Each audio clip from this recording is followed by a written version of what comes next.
you've got to be that much of a asshole of a human being to hate on another woman for having braids in her hair. The IWC's mindset, though, y'all have no backbone.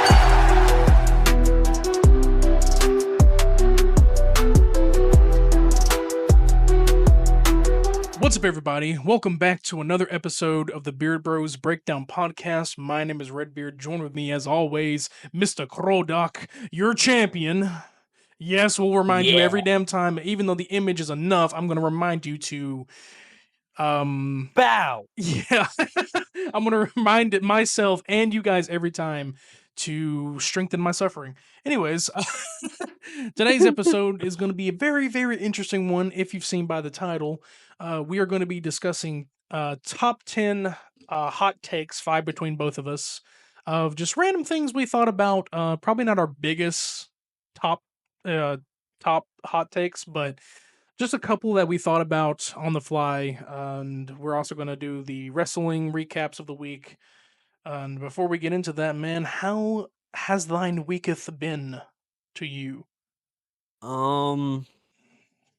Wow. I think this week has been very, very interesting. I want to say I've done so many things happen this week. I was busy with family. I babysitted a puppy. I met a puppy. I did a bunch of stuff with dogs. Did a bunch of stuff with my nieces, my nephews, my niece. Did all that kind of stuff with family. Found out that someone passed away, and like Oh, tons of different stuff happened. So yeah, just very busy week. But yeah, well, sorry to hear that. About your loss and stuff, but it's yeah, you were telling us about the puppy sitting and all that, and you were having a lot of fun I with very that. much was. Man, the man loves dogs. His old I do. YouTube PFP was literally his own dog. He is a dog man. This is my princess. Oh, um, that's awesome, man. I'm glad you had a really good week. Really good week. Yeah. What about Um, you? work, you know, really good. Been tiring. Uh, did a did a different thing Sunday. I was watching 18 different routes because I am leadership, so watching people make sure they get to their destinations right, nothing happens, and managing 18 people, and it's like, oh, not a manager, I'm one of the No. leaders, but it was fun. And then out today, I was out further in the country today, and just very tired, but I'm hyped Country to talk. boy. I was hyped to get home and record this because it's going to be a Yeah. very busy week for me. But been good. Indeed. Thinking of music ideas. Haven't done them, but I've written them. Um, Ooh. all of that. Possibly going to start planning on working on a playthrough project this week of a game. It's probably going to be Doom: The Dark Ages. Possibly going to be doing that. I know I haven't Ooh. finished Doom 1 or Eternal, but I don't care. I've been wanting to play this. It's been sitting in my library for so long. I'm ready to play it, man. It's been sitting there. I haven't played it because I wanted to make a video on it. I'm like, I want to play it Yeah. and get my reactions to killing demons. Anyways, that's been my week. Yay. But Yay. I wanted to get into a couple things before we even get to the recap. There's a lot of shit going on in the wrestling world on, Twitter and social media, and I'm the guy who sees all of it because this guy, he's like, fuck Twitter and Instagram. He won't go to that because there's Yeah. spoilers and stuff. But And man, oh also, man, Twitter and Instagram are cesspools of awful things. yes, and I agree. And I hate that sometimes when I'm on there because I start seeing it and it starts getting me heated, and then you'll notice if you look at my replies. Don't look at my replies. I go off on people, but I try to keep it very civil because I don't want to get canceled. Uh, but that's just where I get my news from on Twitter. If I see something and then I'll save it for the pod or I'll save it to myself because it could be a potential spoiler for him. He doesn't like spoilers. He hates them. So Yeah. if you think you're funny and you try to spoil in the comments, don't. But I will say, because this is regarding to like before SmackDown, like these things were happening before SmackDown. So right now, statistically, and been confirmed, the number one selling merchandise right now is Karrion Cross. Ooh. Fucking deserved, bro. Hell He is the yeah. number one. He's topping Roman, Cody, Punk. I like so many, dude. That Even Jay? work, yes. Even Jay, Damn. because Jay hasn't really released new stuff. It's just been Yeet or main event Jay Uso. It's been the same stuff he's been having all year round. But like, it's not just carrying across his current stuff. It's his old shit when like he was bald and like he has old merch that he has and they put it back up. And not only that, they're being sold at venues now. They're being sold at the WWE store at venues now, and he's not even there half the time. And then recently, he was on main event and he defeated Tyler Breeze. And when he came out, massive pop. Yeah, you sent that to me. That was crazy. WWE, pull the fucking trigger, please. Get this man on more because they're getting rid of house shows. That's also the thing. Soon because these PLEs are about to come at you. You better have a PLE prediction marathon. Get ready. But like he's because it is televised in a way, but it's not a main show. Get him more matches on Raw. Do something, man. Get him in a long feud because the people want it. There's a movement going on right now. Push Karrion Cross. It's literally a hashtag right now. He's whatever he's done, he's managed to get a cult following, dude. There's like whatever he planned to do, he's doing it. That work shoot was enough and he's over, dude. When he if he loses, they boo. Push him. I because we'll get into the Money in the Bank qualifiers because I remember I mentioned it last week. They need to hurry up and do them. They began them last Friday, so they Yep. heard me because I figured they were going to by now. There hasn't been many men matches. There's been one or two, I think, on SmackDown, or no, one on SmackDown, and then there wasn't any. Yeah, there's only. Yeah, isn't yeah okay. It's in 2 weeks. Actually, it's less than There that. was They one need to on hurry Raw. up. You have to have 6 people, There was a and I men's one on Raw. okay, yeah, there was. Okay, there's a men's one, and then there was a men's one on SmackDown. So Mhm. they need to do it again and hurry up. Was it the Raw before? Huh? This Raw was only two females, right? No, it Oh wait, no, was. was it Finn? Yeah. Oh yeah, Finn. Okay, Finn Balor. Okay, well yeah, we'll get to that.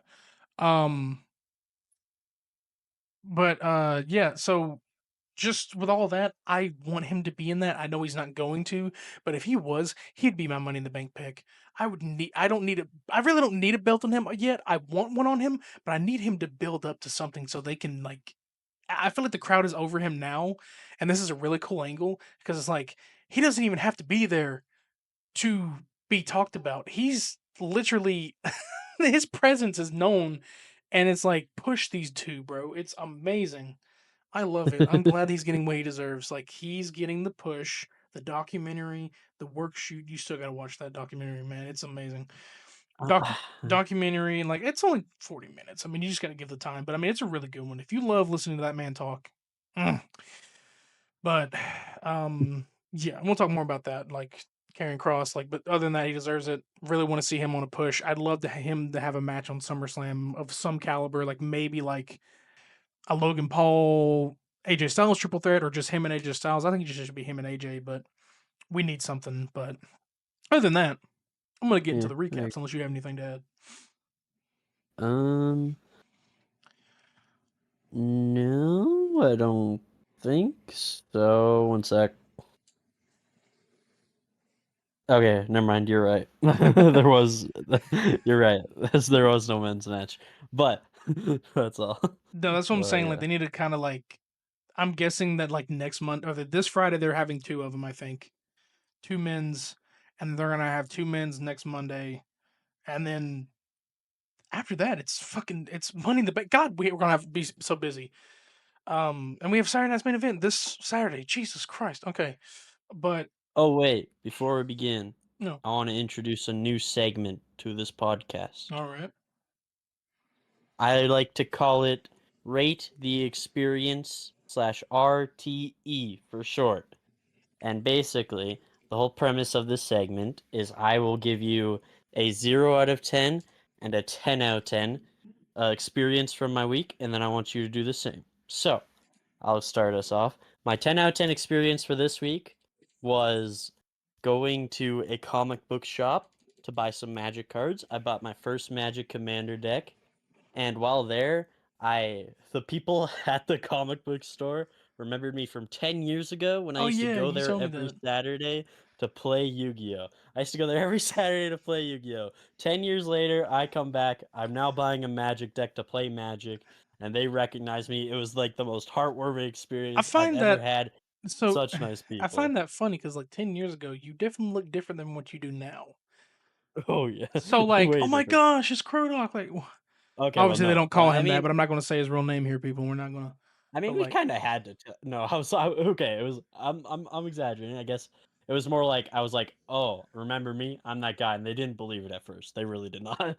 were So you the I showed legendary them a Magic the picture. Gathering guy? Like, Well, no, I used to be a Yu-Gi-Oh guy, now I'm playing oh Magic for okay, the first time. okay, Yeah, but yeah, so I'm really excited because 'cause I'll be playing my first Commander game on Thursday. This will be oh out after that, but whatever. awesome, man. Um, yeah, and then I guess my 0 uh, out of 10 experience for this week was finding out someone passed in my family. That was today. But yeah, what's yours? So a 10 out of 10 from this week, pretty much like what felt good. Like, Yeah. well, given that work, I mean, 10 out of 10. I guess getting to do leadership again. It's been a minute since I've done dispatch. So how it is with our company, like, because it's different from every Amazon.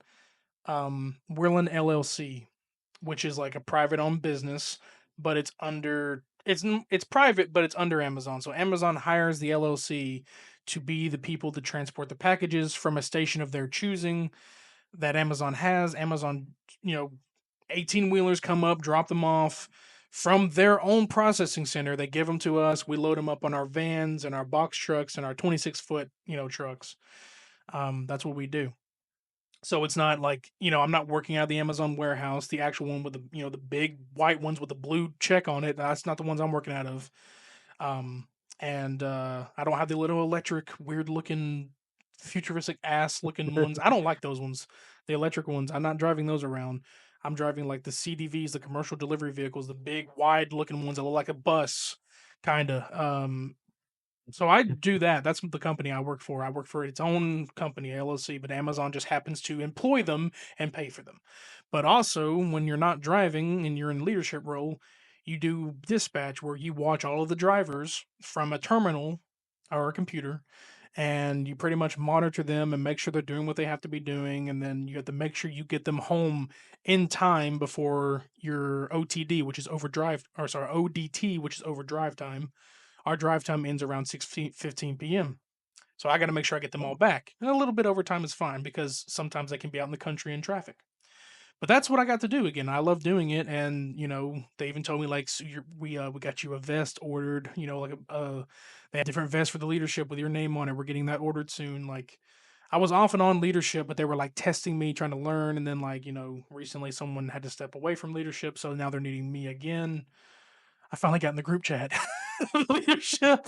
I guess I could say that's my 10 out of 10 because I love doing it. Like, yeah, you're mostly sitting on your ass, but you have to monitor. You can't sit on your phone all day because then if something happens and you don't see it, you have to report, a stop sign violation. I have to report speeding violations. I can't be those people's friends behind the desk. I cannot be nice about it. I have to tell them what they're doing Mhm. wrong professionally about it. And if they don't like me, well, oh well. But Yeah. um, but the majority of the people that are driving, they are understandable and they know what they need to do. And we've had less violations, so they don't get mad at me for calling out something that they did. But other than that, that would Mhm. probably be my 10 out of 10. My 0 out of 10, the van that I've been working in this week. It sucks really bad. I have a little bit of pain in my lower back. It's not that bad. It's just me working. But the van that I've been working in, and I'm probably going to get tomorrow. The back door. So this isn't the one that almost slammed on my head or slammed on my head. This is a different one. The door doesn't really open from the back. Like the handle just it twists, but it does not lock the mechanism into the mechanism to twist and pull up. So with the packages that I have to come through the sliding door and walk back there, climb over packages if I need to, because regardless of how I set them, they don't want to sit. And most of the packages I had today were long ways, so they would keep falling over. So I have to go through and open it from the inside. I didn't finish my route today by like 3 packages. just because, well, I was also out in Columbus, Georgia. It's a little bit further from where the station is. It's about 2 hours out. So I didn't finish and they had to pull me back home before, it Really got too doxing late. yourself. Huh? I Really don't live doxing there. I yourself. don't live there, so I don't really care. It's a Oh, city. I think I've probably mentioned here before where I live. I don't really care if you you know be prepared if you do come find me because I ain't gonna be aren't happy. you I still doxing where you work though? It'd be pretty easy to I didn't say find. where. Well, I never say where I work from. Oh, okay. Yeah, yeah. No, I'm good. They ain't gonna give a damn about me. Anyways, because I could be going from anywhere. You never know. There's a lot of places in Georgia. I've already openly said that I'm in Georgia, but um, Yeah, yeah. I mean, I guess that could be the 0 out of 10. I mean, I wouldn't really call it a 0 out of 10. I guess can we rate them? Like we don't have to. You said rate the experience, so it's not a 0 out of 10. It can be like a 5. sure. Yeah. I guess it can be like a 5 because it's not like a huge bummer like last week, the thing falling on my head. That would have been my 0 out of 10. But like, it's more of like a 5 to 6 because like it's a burden and it's tiring to deal with it. And also out there in the heat, it's getting hotter. So, Georgia Yeah. weather sucks and it's get really hot down here. And Florida's hotter, but you know, that'd probably be my 6 out of 10. Yeah. Okay. Real time adjustment. Now it's going to change from the highest experience, and you rate that as high as and then the lowest experience you rate as like, you know, highest experience you had of the week, lowest experience you had of the week, and you rate them separately. Oh, okay. Well, I mean, the The leadership real time thing adjustment. is a 10 out of 10, I would say, because it's fun to do it, and it's cool to be like you're sort of your own boss for a minute, even though you got people above you. But it's cool to like be in charge of that, but like not like a power trip. I don't have a power trip. I just love being able to them coming back and after they drop off the truck, like, oh hey, and it's like they say hey because sometimes they don't know who's doing the leadership all the time, so they get surprised because I don't do it a lot. But that would be my 10 out of 10 because I love doing it. I love being a leader. And All right. then, but yeah, I would rate that a 10 out of 10. My lowest experience, rate that a 6. Yeah. All right. Mine would stay 0 and 10. They were very extreme today. That's very extreme this week. Yeah. But yeah. Well, our thoughts and prayers Uh, are with you on that loss, for sure. oh yeah. I mean, listen, I'm just gonna get philosophical for a second. Alrighty. Fuck it. I'll do it. All right. So for me personally, I'm not really affected by death like the way a lot of other people are. It's understandable. I've told you this a few Yeah. times. When someone dies, I don't really feel sadness. I accept that them dying has happened, and I accept that it was the circumstances of everything around them and the time in the time continuum that made them die in that exact moment. And I understand that, and I just kind of let that happen. And I'm just like, okay, yeah, it happened. It happened. I can't do anything about it. And I kind of like look back on their experience in the world and their positive experience, and then I just think they aren't like. I just think they're dead, and that's okay. And there's nothing anyone can really do about that, and they already left their impact on this ecosystem and this world in the way they wanted to or didn't want to, but either way their impact was left in a way, you know? Yeah. So you like pretty much, if you want to get a technical way, you skip all the other steps of the five stages group. You go straight to acceptance, pretty much. Yeah, exactly. I feel like I mean, yeah, because you can. It's hard to tell because I've been that way too with certain deaths. Like I've had a couple of deaths in the family, like years ago, like of like cousins that I knew and like uncles, and like like a 5 year old me would be bawling my eye, or no, not a 5 year old because sometimes it's really hard to. It takes you a while to like lean into age with like learning about death because you can know about it, but you don't really start like getting that feeling when you're younger or like when you're a little bit older, like 10 or something. But like 10 year old me be bawling my eyes out, but, like, when I hear it now, it's like, if we don't have that personal bond, you probably like, it's not a really bad thing, but it's like, I probably won't shed a tear. I'll be hurt, but I won't really shed, like, the biggest of tears. Like, it takes me back years ago, one of my cousins, even though we weren't even really that close, I was bawling like a baby. I was probably, like, 15 years old, but it's because he was this guy who was always around doing the dumbest shit. He was always around with a smile on his face, always laughing, and seeing that, finding out that he died, it was like really, really heart wrenching because he was a joyful guy.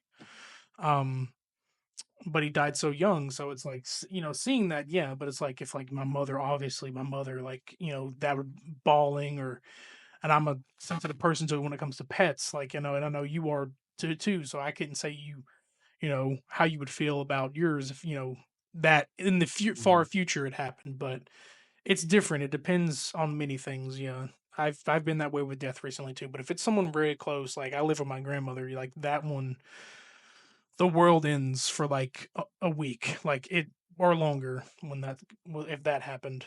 Um, but yeah. Yeah. Yeah. Anyways, segueing out of death. Just kidding. But no, you're yeah. It's a serious thing. But we're gonna jump into our recap because I don't know what your hot takes are, but mine are okay. But we're gonna get into the recap. But so yeah, you said you didn't Yeah. have anything down for SmackDown and we're gonna start keeping like our recap small. Like we're gonna not gonna recap the whole entire show. If you watch it, watch the Yeah. show, or if not, then like somebody's gonna do some wrestling YouTuber out there has recapped the whole show. But we're probably I much gonna will, starting when yeah. I make my videos again. Listen, it was a very busy week. I couldn't make any videos, Yeah, but, don't feel you know, yeah, don't feel too pressure. But like he's also going to start like recapping. I don't know if he'll do SmackDown and Raw, but he's trying to do NXT this week. But however he feels like he's doing it, because I've thought about it too at some point to like recap certain shows or just things that happen. But sometimes I leave all that information in for the podcast because like a lot happens before an upload. But yeah. SmackDown, it was like a very like chill show. It wasn't the biggest. It wasn't like it wasn't even like mediocre or bad. It was fun. Um there were Money in the Bank qualifying matches. They finally did it. I spoke about it last week and I was like, man, they need to do it and they need to hurry up because literally next week is Money in the Bank. Yeah. Am I correct? No. It's the week Yeah. after. It's the week after. So we have 2 weeks, but it's Yeah. coming. It's almost here. And so that means be prepared It's because they're inevitable. going to have predictions and then the review. All For together. sure. And then, man, I can't wait for August because SummerSlam night one, night two, and then Night of Champions. Wow! Thanks WWE for giving us Damn. content. This is a great. Yeah. I'm glad we made our podcast wrestling based and not just two dudes hanging out, but which we are.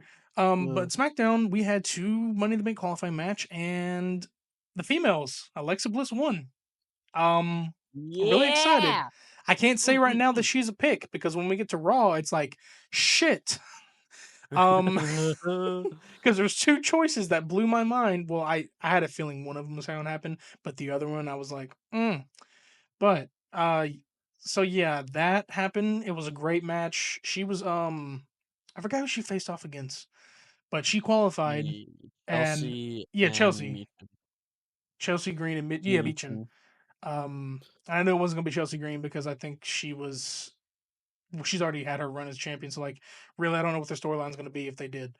Um, Alexa Yeah. would be honestly an awesome pick. I'm not gonna make this my prediction, but it's like I know so many reasons why she's not going to. But I need to see the weeks going by because they got to do their promos and shit.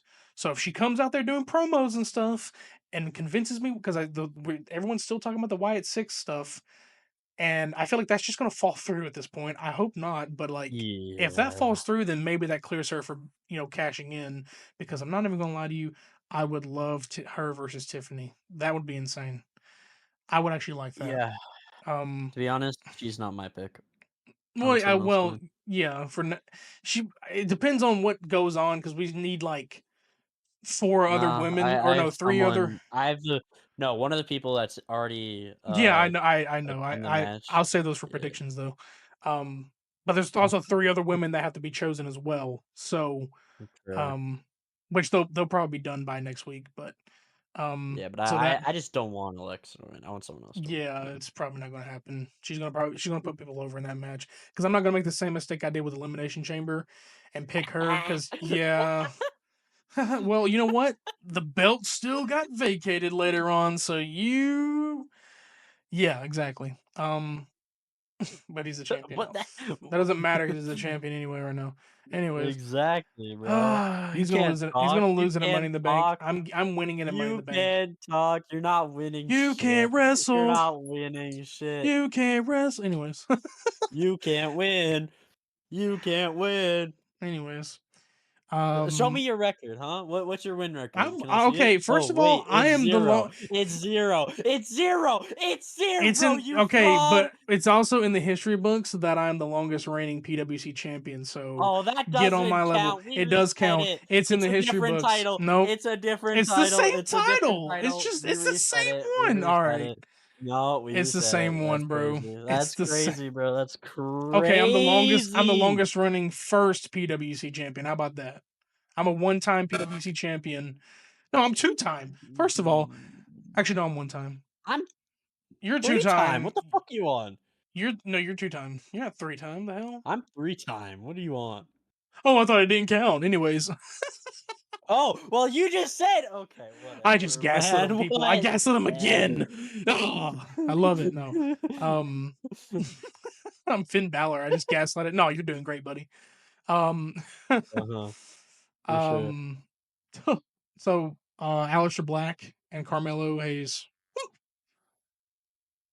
That's all I gotta Uh, say about it. That was a good match. That's all I gotta say. Like literally, yeah. of course, Aleister Black won again. He's gonna probably do the. It's gonna be a Penta thing where he wins a couple of weeks and then he starts.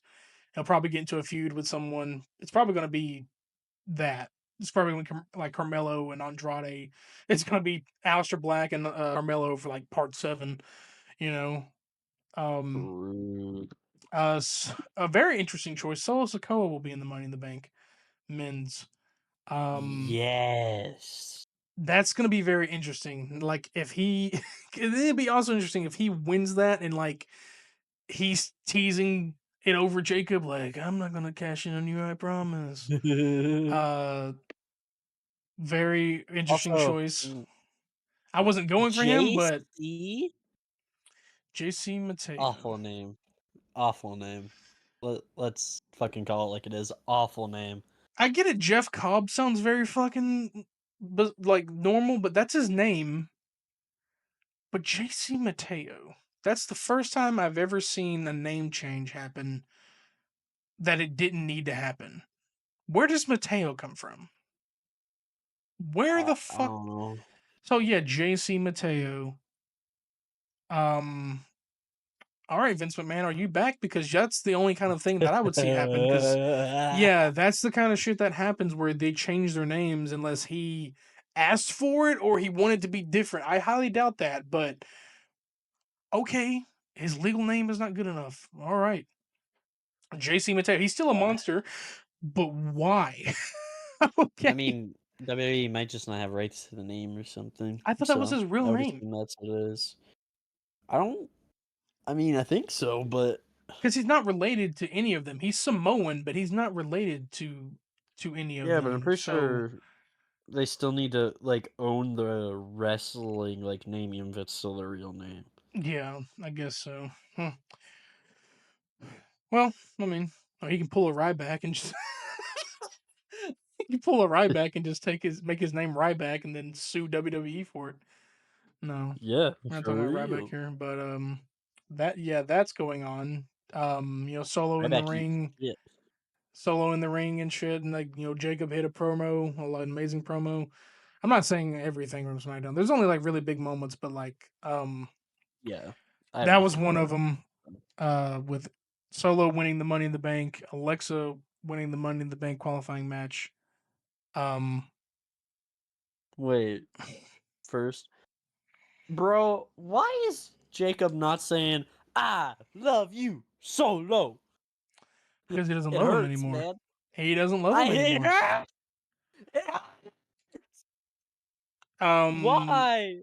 Cope, Why? I guess. I don't know. Like, I mean, what else you need from him, bro? Like, listen, there's a reason he might love Solo, but he's not going to say it out loud because Well, he used to though. he's What not going to. He's not happened? going to. The only reason he's What not going. happened? My favorite couple in the my second favorite couple in the WWE is having struggles, man. What the fuck? they're not a couple. Oh, they're not a what? Hey, don't you dare! They are the most couple-coded I guess tag so. I mean, team very close to faction each other. on the main Anyways, dude. roster. Anyways, Uh, It hurts. It's like seeing your parents divorce. okay. As a man of divorced parents, that is not the same thing. Anyways, It is! Okay, they're bickering, they're it, fighting.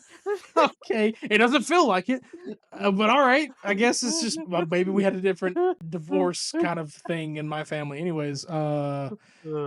our truth promo because he's gonna face John Yeah, Cena. man. Also, for all of you who are saying that this match is gonna be fucking trash, go fuck yourself. Why were we switching up on our truth? We love our truth, and he's We getting love to our face truth, yeah. off his quote unquote childhood hero, but in real life, possibly one of the best people that he, in a way, is inspired by. Um, National treasure. the what? But National treasure? Yeah, he is. He is a yeah, national treasure. yeah, But he's I getting to know. fight John Cena. People are like going to think he's just going to be one of those goofy moments of our truth. No, our truth when he gets in a match, he can wrestle, dude. He can get Damn into a right he serious can. mode, and he's noticing that John Yeah, man. is not his idol anymore. John doesn't care. So, all right, Booker. Uh, so, like, this is gonna probably be a great match, and I think also probably John asked for this damn match. Like, come on, Ah, this is gonna be good. It's a Saturday Night's main event. It's not a PLE, so obviously it works for it. Are you good?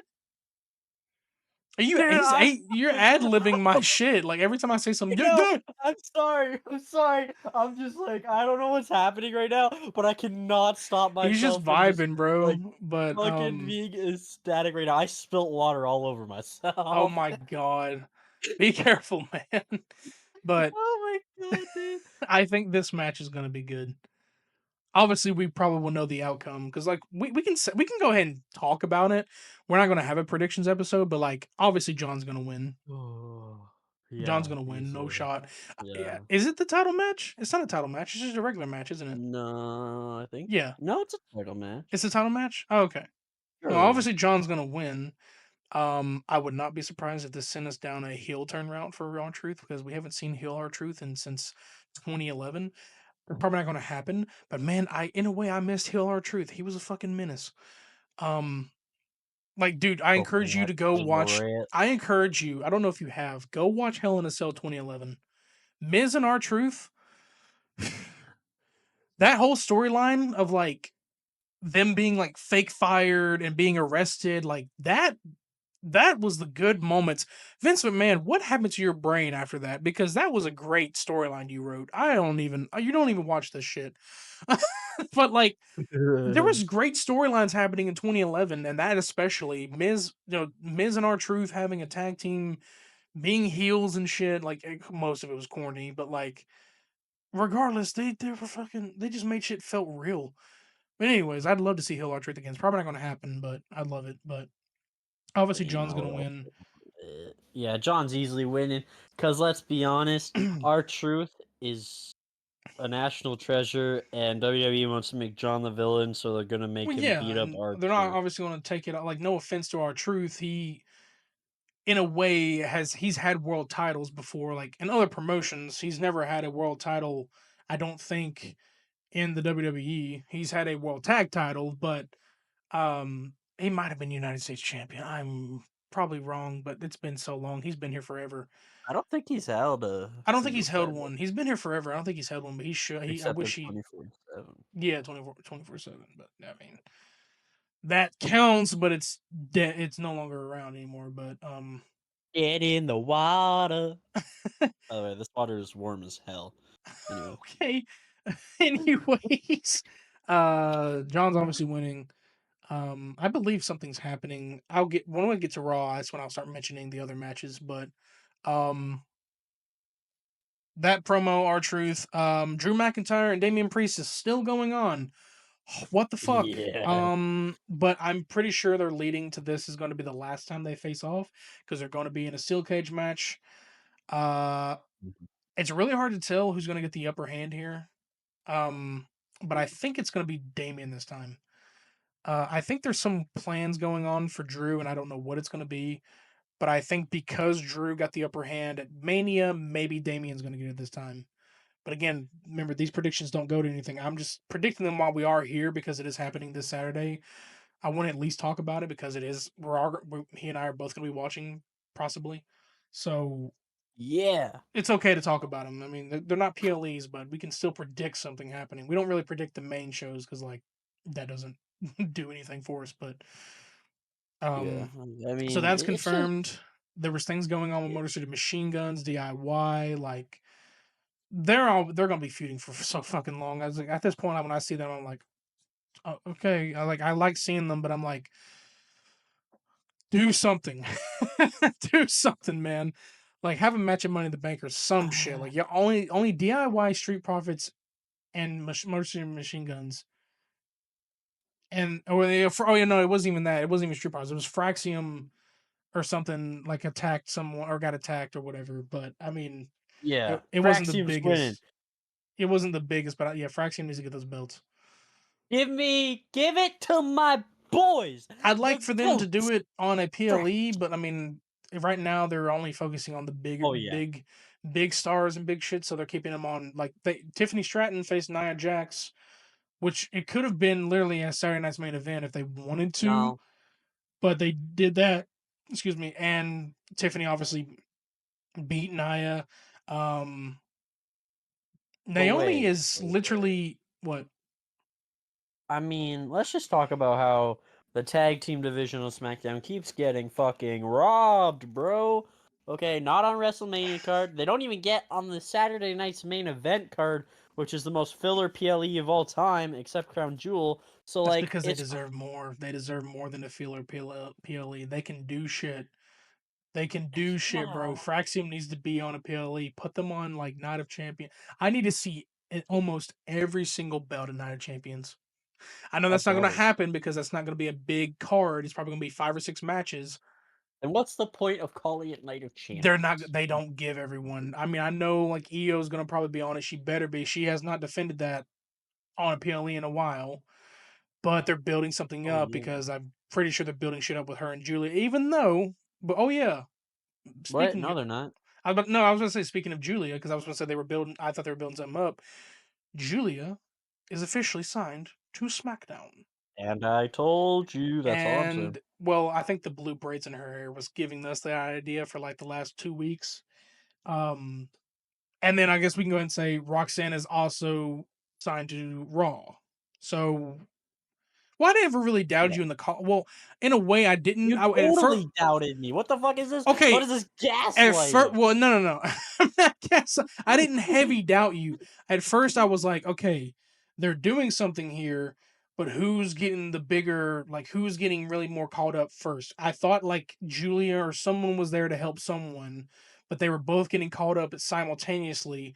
I just didn't know where the direction was going to go. I thought Julia was just there for a minute, and then she was going to go back to NXT, but apparently she's getting called up.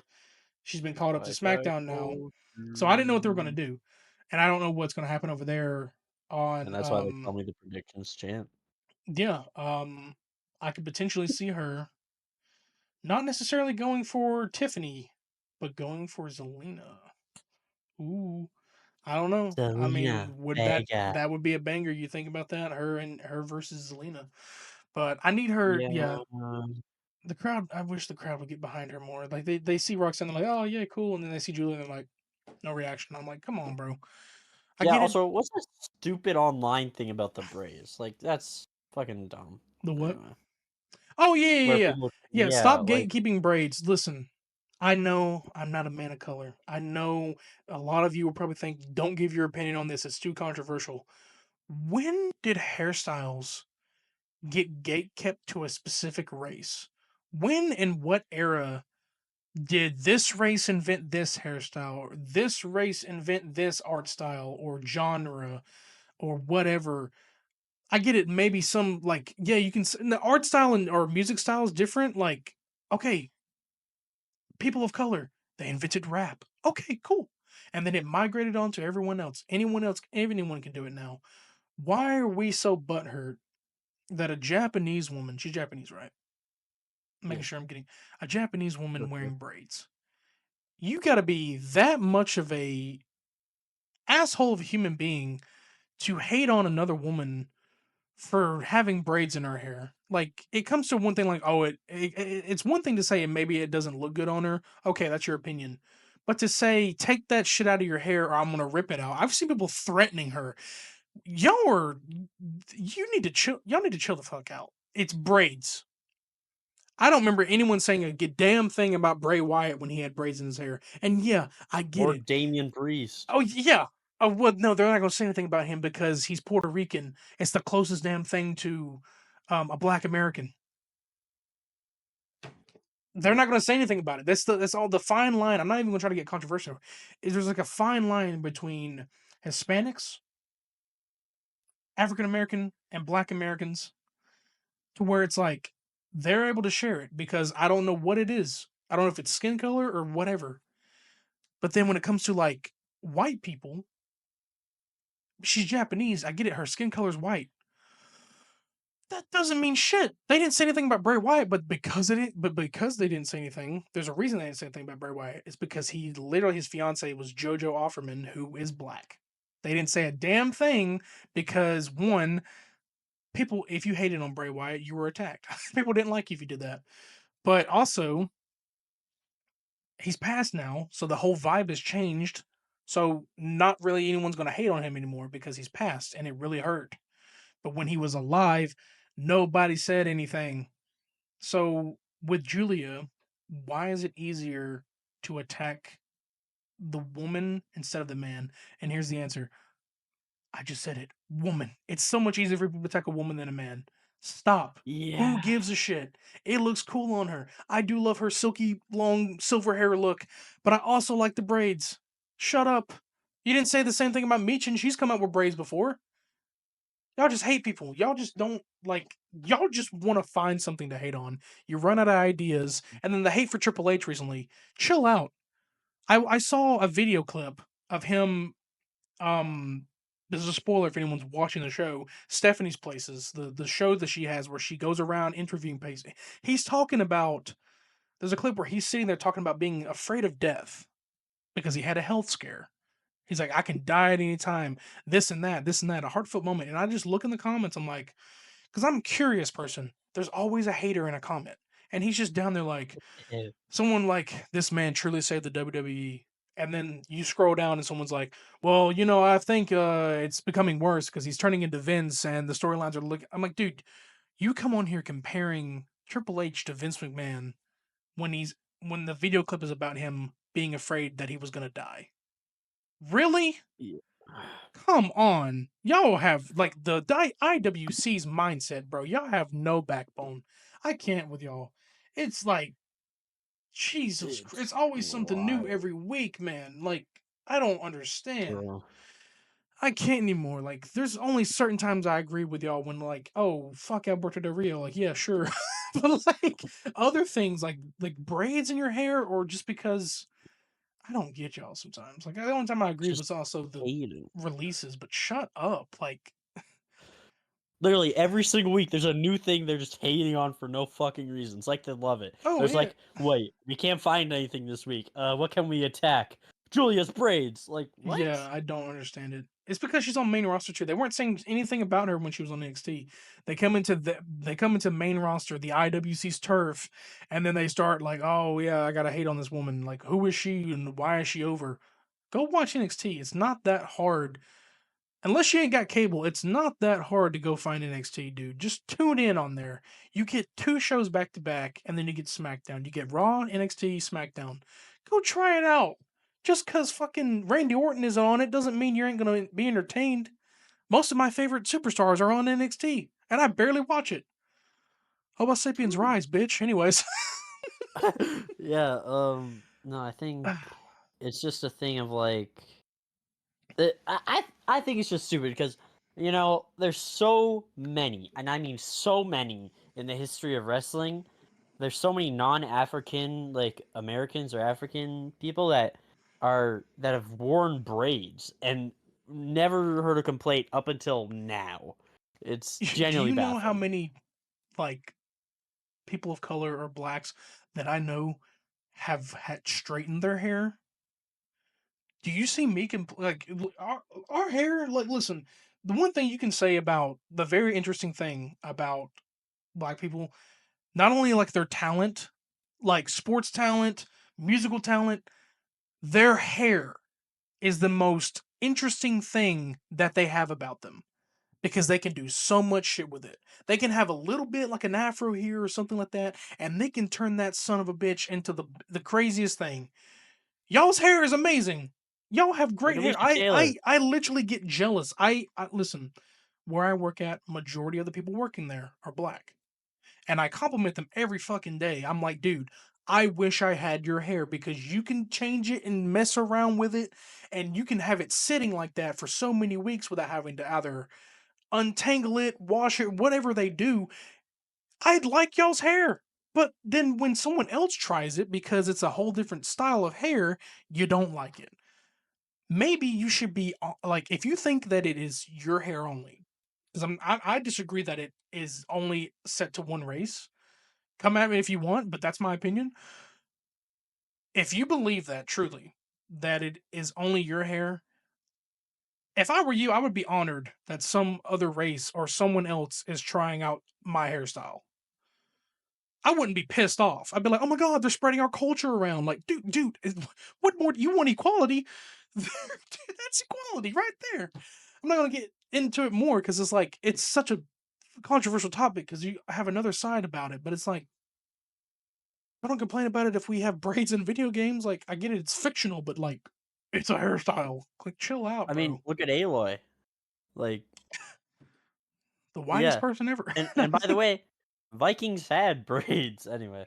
I Yeah, think. it's No. still like y'all gotta chill out with these random ass But hot takes. also, let's be completely honest. Most of the people that are complaining are probably not even people of color. It's probably just white people complaining for them, like it's their business. I honestly doubt there's any like most people of color probably don't care. It's And I'm probably gonna just tell you white people this who think they care. right now, Like, you're behind a screen. Your voice matters, but sometimes it fucking doesn't need to because you're just most of you are baiting for likes. Like most of you don't believe this shit, and I know it. I sometimes laugh at it. I'm like, y'all don't mean what you're saying. You're on the bandwagon. Shut up. You just don't like Julia, and you don't want to openly give your opinion. You can say you don't like a wrestler, but instead you say I don't like her hair. She needs to rip that shit out, or I'll do it for her. That's just threatening. You're just being an asshole. And if you tried, she'd kick your ass. She can move in the ring. yeah. Anyways, but that's all I have for SmackDown. That I didn't have much for that show. Like, I pretty much Yeah. covered the big stuff, but we can move on to Monday Night Raw. I actually have 2 notes for this one, so let's You go. only have two notes. Yeah. Well, I have one, two, three, four, five, 6, 7, 8. Okay, I'm gonna. Well, I have some that I'm gonna combine together because there was some things that were repeating, but I'll just say this: the show opened with a dumbass, Logan Paul. He came out. He came out, did his own Logan Paul way of being, and then I love it every time the last 2 weeks my jaw drops when Gunther walks out because I'm like, even though Hell last yeah. week he was like, no matter who it is, I'm not gonna try to be an Austrian, but like, no matter who it is, you or Logan, I'm gonna face and beat. And then he comes out here, and it's still the crowd and myself are like, oh, like, I was still shocked that he came out, but I was like, oh, he's gonna face whoever wins the Saturday Night's main event, which we can bring that up. It's gonna be Jay, no shit. But Yeah. he came out, did his promo, and he was talking to. I actually like it because this whole episode people interacting with each other that haven't interacted in a while or at all. And Logan interacting with Seth later on, Logan interacting with Gunther. I'm loving it because I love And they're these. all going after the same Yeah, they're all thing. going after the same thing. I love that like all these worlds are intertwining. And when we get to the main event, shit.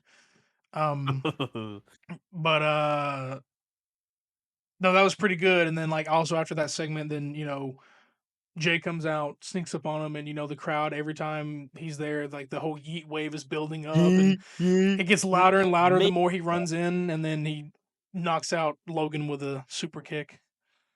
Crowd was good the entire show. Amazing crowd, Oh, phenomenal, amazing crowd. These honestly. American crowds are understanding that they need to be loud as hell because, you know, they're not getting a lot of PLEs this year. Like we have like um a lot of countries that are getting PLEs more than we are, but we're getting the big ones, but we're not getting, you know. I think it should always be like that, though. Yeah, I mean, they also need to be louder. Come on, because like, True, true. um, Penta and AJ Styles tag team match. Mm. Yeah. Is that all you have for that? Well, I was gonna say, Uh, did you like it? Like, I was letting you talk. I'm sorry. oh, okay. So let's let's address the elephant in the room. Yes, I Oh, am dude, Finn I'm not that Balor's fan. number one hater. Sorry, Finn Balor's number one hater, Hmm. but he did actually pull the win off, but that's only because of El Grande Americano. Yes, Yeah, gracias. your favorite. Yeah, he got. There was an interference for Chad Gable. No, no, There's something hey. in my throat. I'm sorry. I'm sorry. I don't have water up here. But no, a Grande Americano. A Grande Americano interfered, of course, again because yeah, he exists still. Um, came up there and regardless, the match was amazing. Way too many commercials, I think, and it dragged out. It actually didn't drag out badly. I actually liked how long this match was. Um, but yes, JD and Finn. JD every time, like I said, amazes me with everything he does.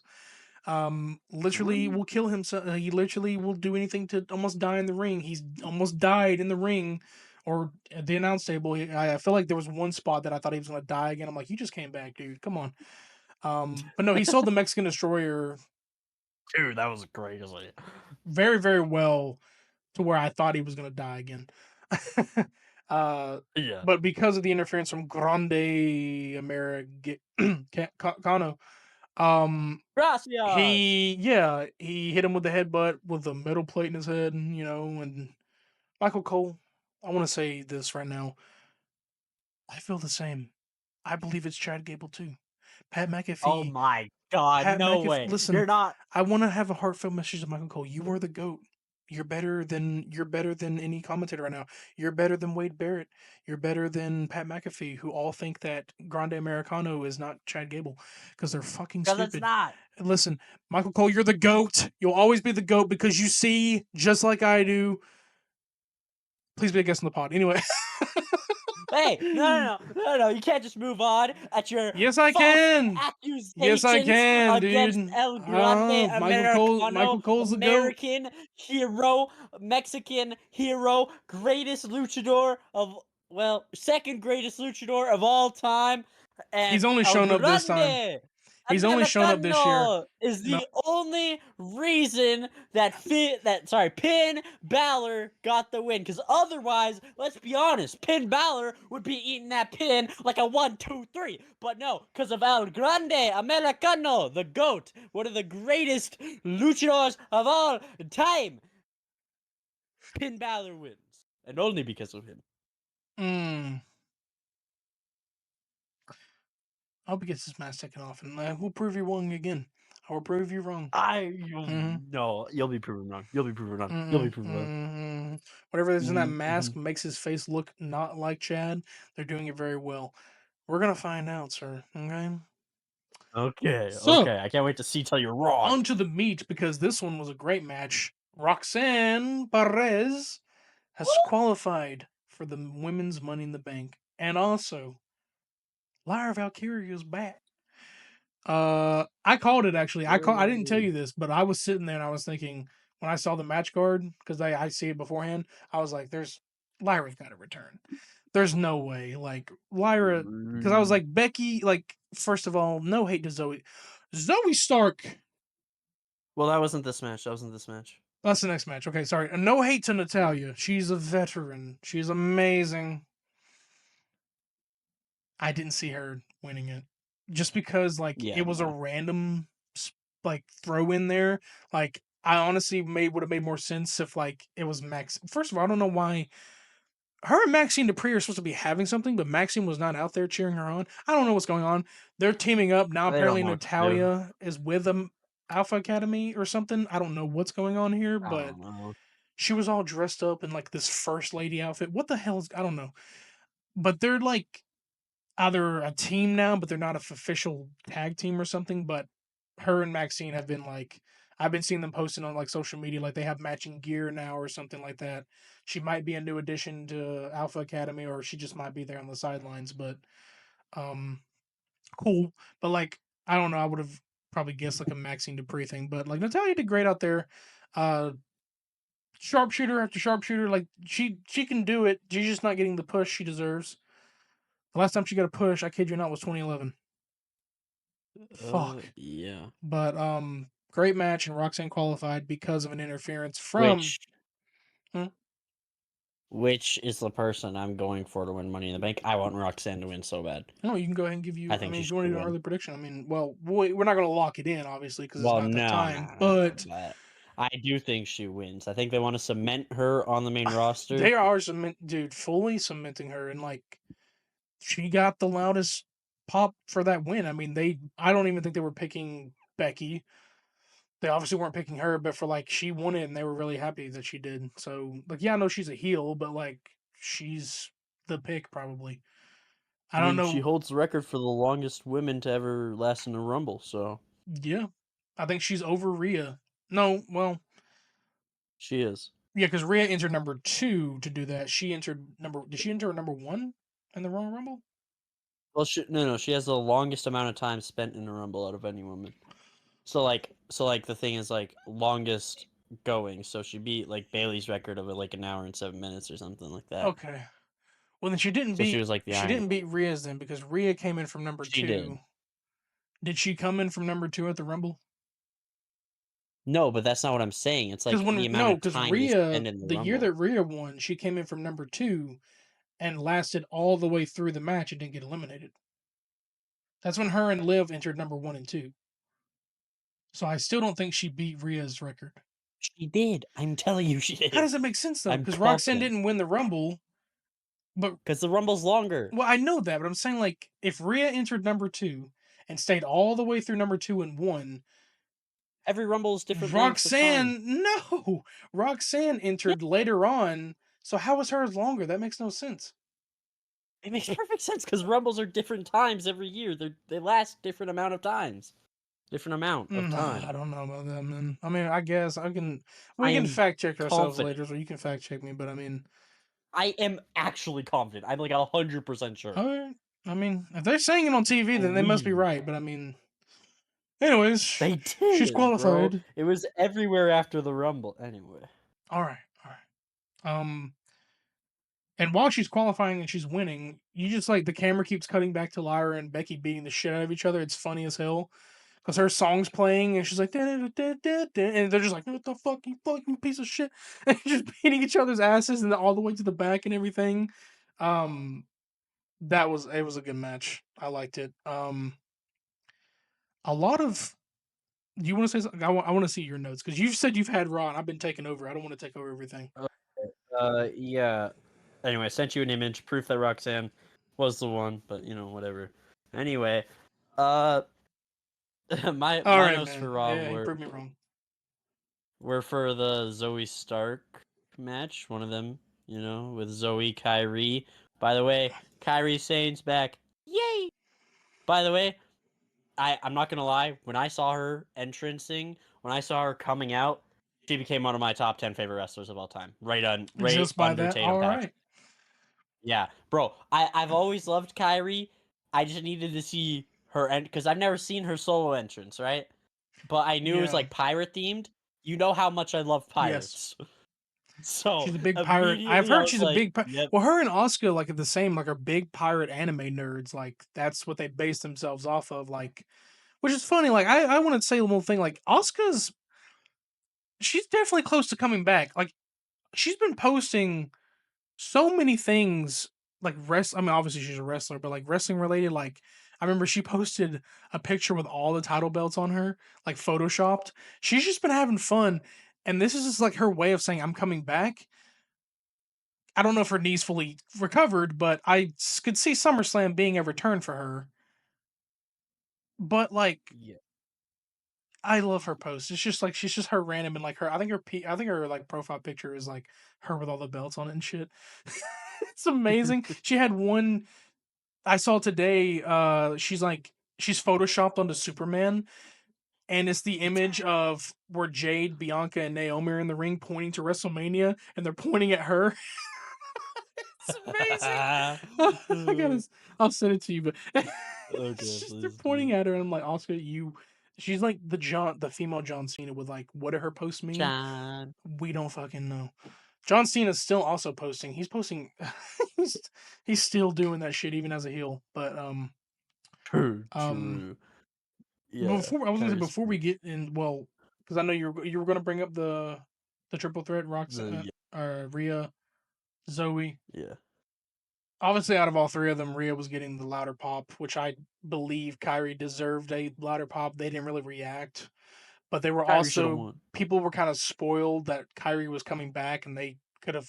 I wish they didn't do that, but it was all over Yeah, Twitter. Like WWE was like, "Wow, she's back." I'm like, he could have left that up to a surprise, but okay. yeah, true. That match was good, Yeah. but Zoe Stark, Ah, damn it, man. So she unfortunate. fucked up her knee like really badly. She had a spot I believe she was supposed to kick Kyrie in the face or something, like a super kick or something. Well, no, it's a spot she's done many times before. It's just like a springboard missile drop kick. Yeah, and she like slid very weirdly and her leg literally went under Hmm. her, and I think like Rhea and Kyrie had to improvise after that happened while the ref was checking on Yeah. her and stuff. I mean, obviously Rhea was going to win this anyway, but there was like had to improvise while that was happening, and then yeah, that's how it helped Rhea get the win, even though she did it on Kyrie. But uh, yeah, I haven't seen any reports come out of like how her leg is. I would hopefully that it's only like if she did something, it's only sprained and not broken or Mhm. torn. Because sometimes your body can move like that. Like there's times where like I'm walking and my foot does that little bendy thing when you step in an unlevel part of the terrain. So hopefully, like it bent and it didn't do much. But I hope But that she's had she's knee injuries okay. in the past, so What? yeah. She's had knee injuries in the past, so hopefully it Yeah, didn't like I've been hearing that re-aggravate like them she's or technically, yeah, because I remember that one time she got injured at Money in the Bank last year. That wasn't her own. That wasn't her fault though. There was a spot that kind of like didn't do so well between her and Io. But yeah. But Rhea yeah, is the I pick. think yeah, I want to talk about that. I don't like that Rhea is the pick because to me, it's like, why? I don't think Rhea needs to win Money in the Bank. She's I not. don't think she needs to She's be a not going part of to. it. I know.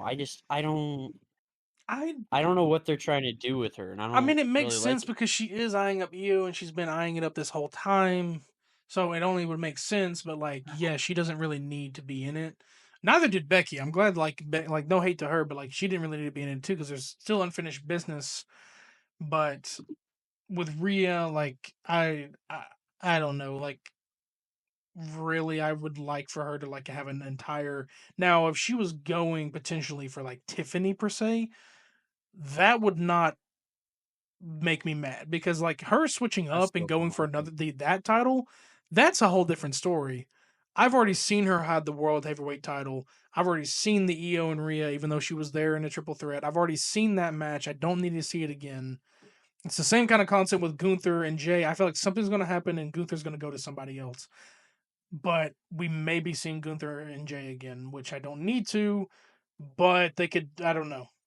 I just they're running out of ideas and they don't know what to do here because when SummerSlam gets here, there's a whole reset.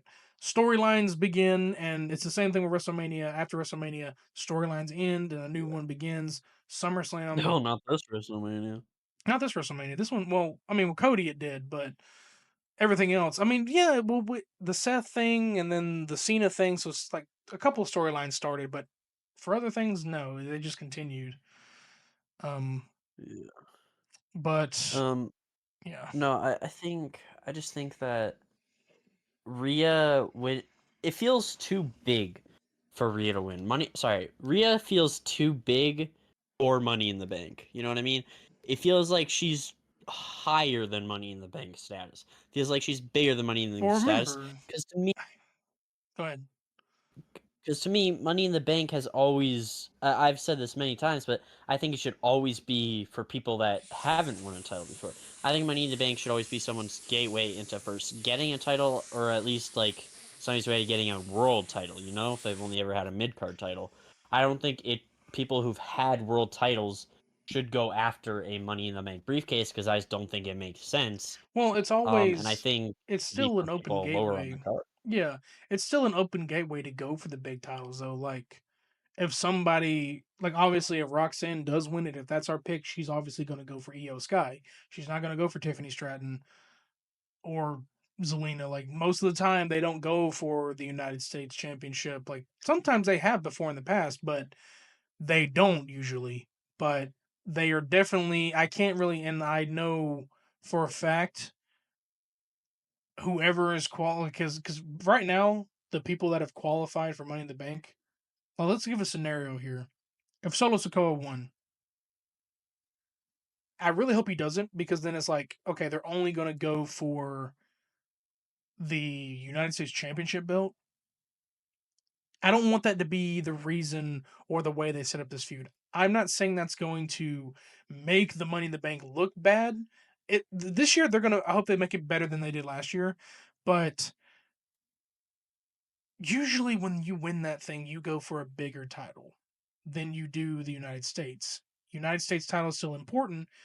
It's mid card. You would think that Solo Sokoa would want to go for a bigger title. Now, would he go for John Cena? Probably not. But imagine him versus Jay. That is family. Oh, They're yeah. brothers. So imagine that.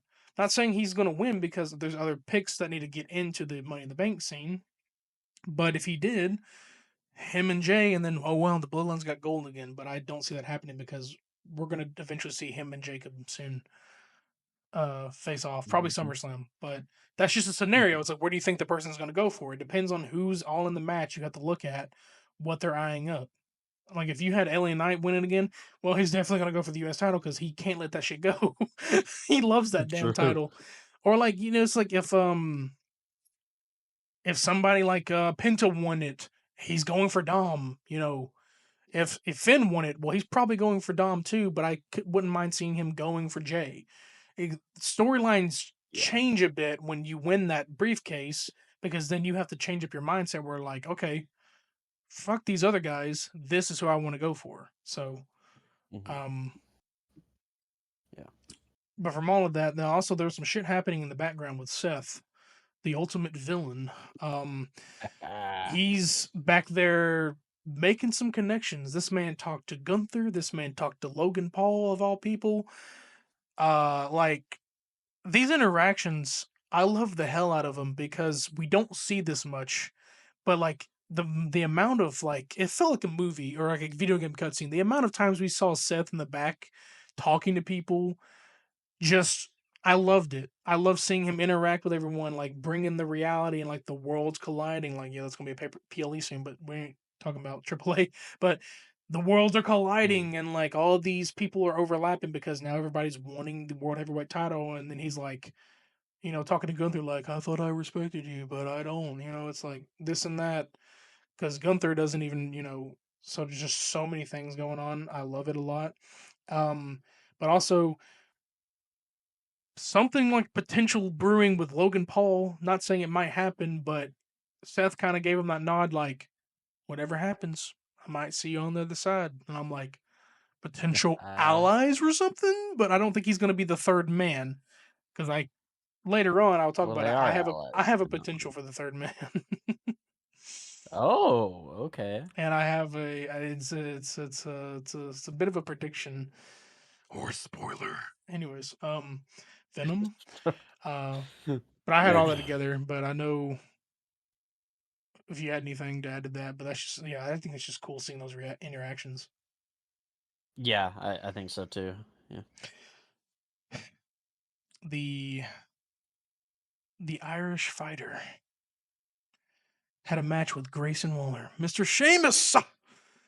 It's fight night, people. It's a shameful thing. Lobster head. Sheamus went one on one with Grayson Waller. The match he was supposed to have last week that Grayson Waller gave to Austin Theory, and Austin Theory got to sit out there and laugh and shit. Literally Uh, laughed while he was getting the 10 beats of the Badran on his ass. Grayson Waller even tried his own. Uh, I saw a lot of 2010 Sheamus in this match. Like, mhm. he's had the same kind of like, obviously the same, his moveset's changed, but like he's had the same kind of like drive and energy in his matches. But when he was over there hitting, like I think when Grayson Waller was over there, I think either hitting him in the face or chopping him in the chest, he was like, come on. I was like, dude, that's 2010 Sheamus. Like the shorter that hair gets, the more that 2010 Sheamus comes out. His hair was shorter this time. I was like, holy shit, I ain't seen this version of Sheamus in a while. I'm like, bro, push him. Push him. I want Push him. him like my I mom. want him. What? Nothing. Okay. I want ice. I want gold on him at some point, dude. I don't care what gold it is. I want him to be Grand Slam so badly. He's done everything.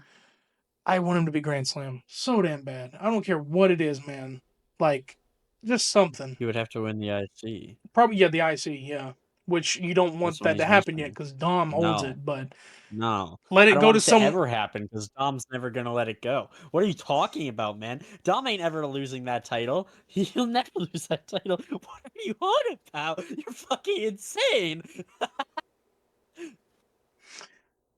The copium is strong. So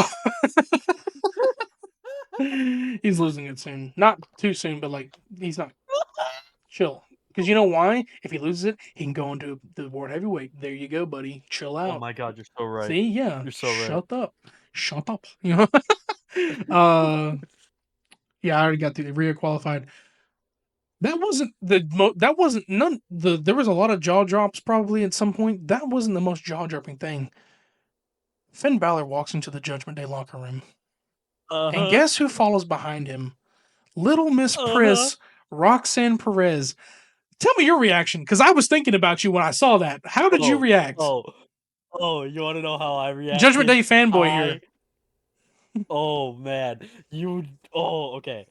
I reacted in like the most what? This is cool. And then I was like, wait a minute. This is really fucking She cool. gave him Cause I started thinking she gave him the chicken nuggies and everything and gave Carlito the apple and I was like, wait a minute. If she replaces Liv, I'm gonna love it. Dude, think about it. Roxanne and Dom would be the most generational WWE couple of all fucking time, man. Dominic. No offense to my girlfriend. How the fuck are you pulling these women? Listen, you're going three, dude. You went for the punk goth psycho, the blonde psycho. Now you're going for the Latina psycho. What type do you have? Is your wife all three of these women? How was your wife? How? What? Your wife is agreeing to all this? Are you sure you're married? Are you sure that's not kayfabe? Your wife is the most loyal. I hope you're loyal. The most loyal person and giving person to allow this. Did you see the way he smirked? He he didn't give. He Yeah, said, "Fuck man. Liv." Dude, Liv versus Roxanne will feed families. My God, Oh, I want that yeah, to happen, but like I dude. also still don't want her. I don't want this angle to be like, oh, if this happens, Liv is the reason that Roxanne doesn't win. Fuck that. If that, don't make that an angle, please, WWE. But No, no. this And then Finn's over here like, she's gonna find that because Raquel was like not having it. She's like, bitch, get out. Like, she was not having it. Yeah. Like, she brought, I think she gave Carlito a gift. I can't remember what she gave him, but Apple. yeah, he gave him an apple. And then she's all like, her all little like girly two shoes way, like, oh, I'm getting in your head, bitch. But I'm like, what if, what if that's the secret member that Dom's been talking about? Because Dude. hasn't he been saying that he has someone in Oh. mind? And we all Yeah. thought it was like everyone thought for some reason it was Aleister Black. I'm like, y'all are dumb. He's on SmackDown. But I was like, what if he's been planting the seeds this whole time? And this is like a whole situation where like he pushed out Rhea and now he's pushing out Liv. Like, I don't know Dude, what the that would plan is go. here, but the man was so comfortable with her being there. He didn't even like get offended or like get like he just ate the nuggets. Like, all right, bro. I mean, wouldn't you? I'm not gonna add to that. Listen, not gonna add to that. But it was a very interesting thing because Finn came in and I was just like, oh, it's another segment. I was not expecting that. Like, I'm telling you, this episode had so many new interactions that we've never seen before. And if this is your way to boost Roxanne by pairing her with one of the best factions right now, because they had their moments, but they're True. coming back together. They have their aura back. Their aura's back, and now adding her to that because I feel like they had to do something. They were like, if Liv's gonna be gone, Since what Liv's can we gone. do? Yeah. And then this was the moment.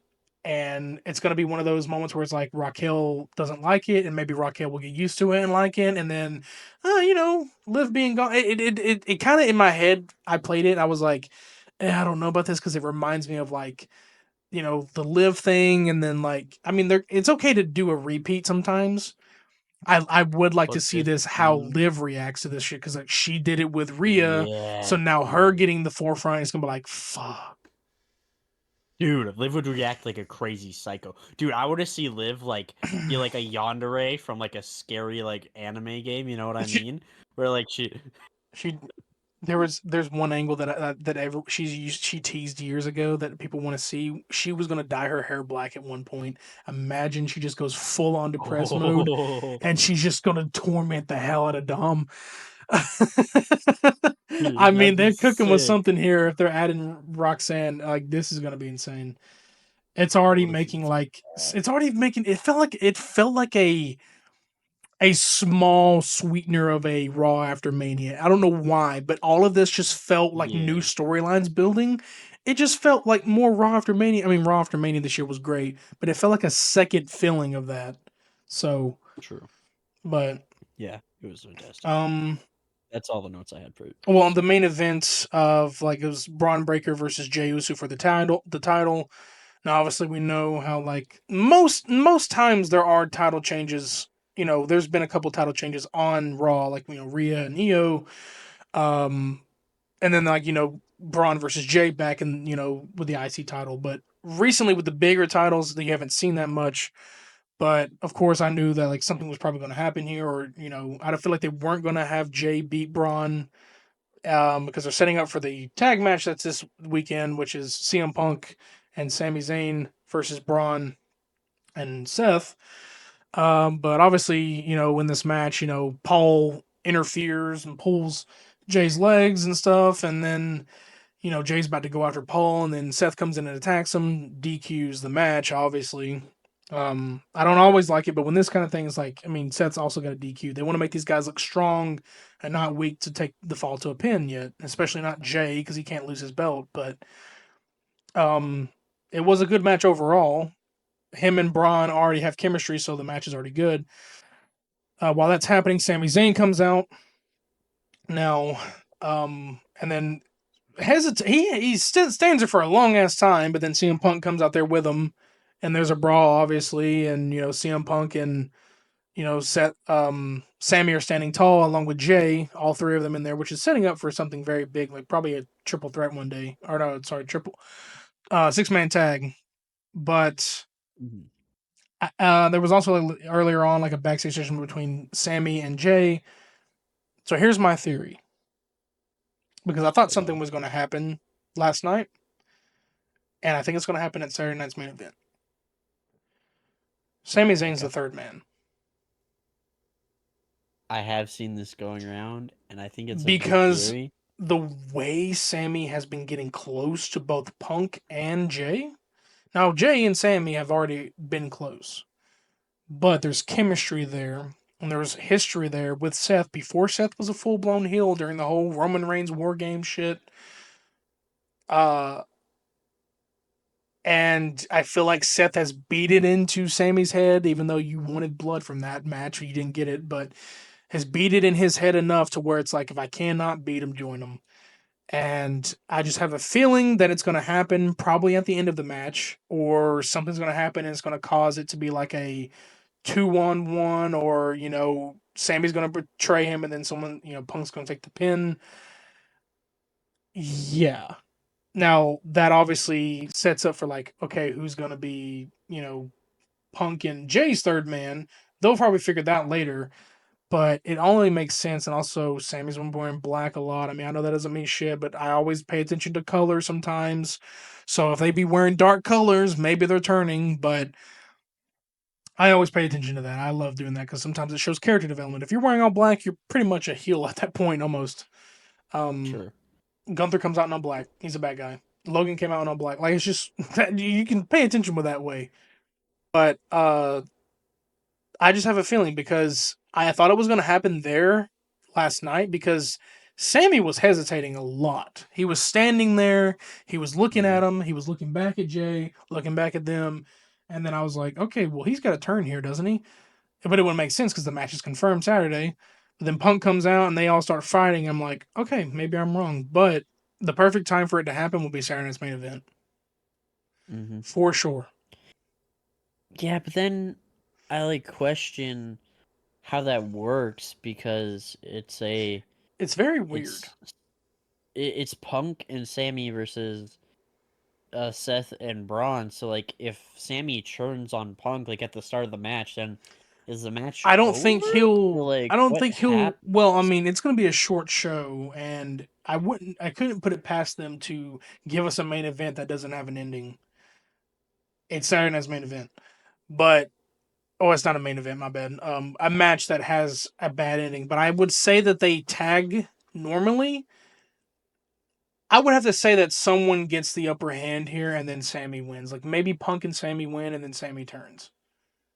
Because you can still Mm, win, like have the match through the entire mhm. thing, and then fuck up the match on purpose, but make it look like you're not, and make your tag partner be like, what the hell's wrong with this guy? But Yeah. still, in a way, it's either they can win the match and he turns, or near the end of the match he doesn't tag, or doesn't let Punk tag him in. He jumps off the rope, and then Braun does his shit, runs back and forth, and then boom, and then spear, and then stomp or whatever, and then 1, 2, 3, like. And Sammy's just standing there, probably doing what he always does, where he's just looking at the camera, and he's like, got that regret in his face, but then he's also like, because he's gonna be like probably like that regretful heel, like I got to do this, but like, because he doesn't seem like he'd be like that angry. He hasn't been the angry Mhm. bad heel in a while, because he was a heel in the Bloodline, but he wanted to fit in. He was more of that joyful heel, like I want to fit in with them, I love them. Yeah. So this can be like, Yeah. I have to do this Sammy because he Guevara. has been said, if you don't join me, then you're against me, and I will destroy everything that you have. Like, so it's one of those moments like I got to do it. I'm gonna lose everything. I got to do it. So it's like it's probably gonna be one of And those maybe hill it's turns. and also is like helping the future of the WWE. But listen, I like everything you're saying. I like your idea, but I have one thing that completely debunks your entire theory. Okay. And that is okay, the only thing I'm debunking here is that it's not gonna happen in Saturday Night's Main Event. I don't think that'll happen in Saturday Night's Main Event. I think it might happen at a future show, like Money in the Bank. But I don't think it'll happen in Saturday Night's Main Event. You know why? Hmm. Because it's Saturday night's main event and it's non-canon and nothing ever happens on that show and it's just a house show to please the fans. So the faces always win and nothing major ever happens on those shows. So yeah, True, but what if they switch it up this time? Maybe they heard our voices and they that it's won't. not canon. Hey, They I mean, won't.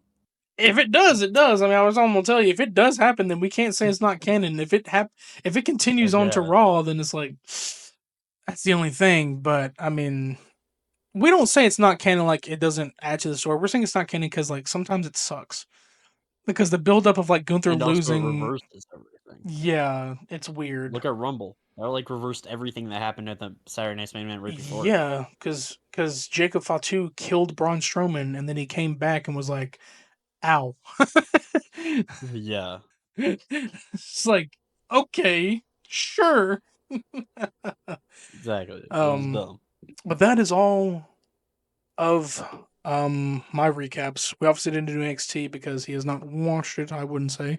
Recording this on a Tuesday, so he has not watched it. But if you want, we can go ahead and jump into our hot takes because we may be on this for Let's do a lot or short. But who would like to? I want. I want. I it. want to know yours. I want to see. I want to see what yours are. I want to know if you want because mine are probably simple, but I want to know like what yours are because I have a couple of wrestling and I have like some gaming, but I'm Okay, interested. wait. Actually, before we start, I just want to come. Can I just rant about two random things quickly? Sure, it's a podcast.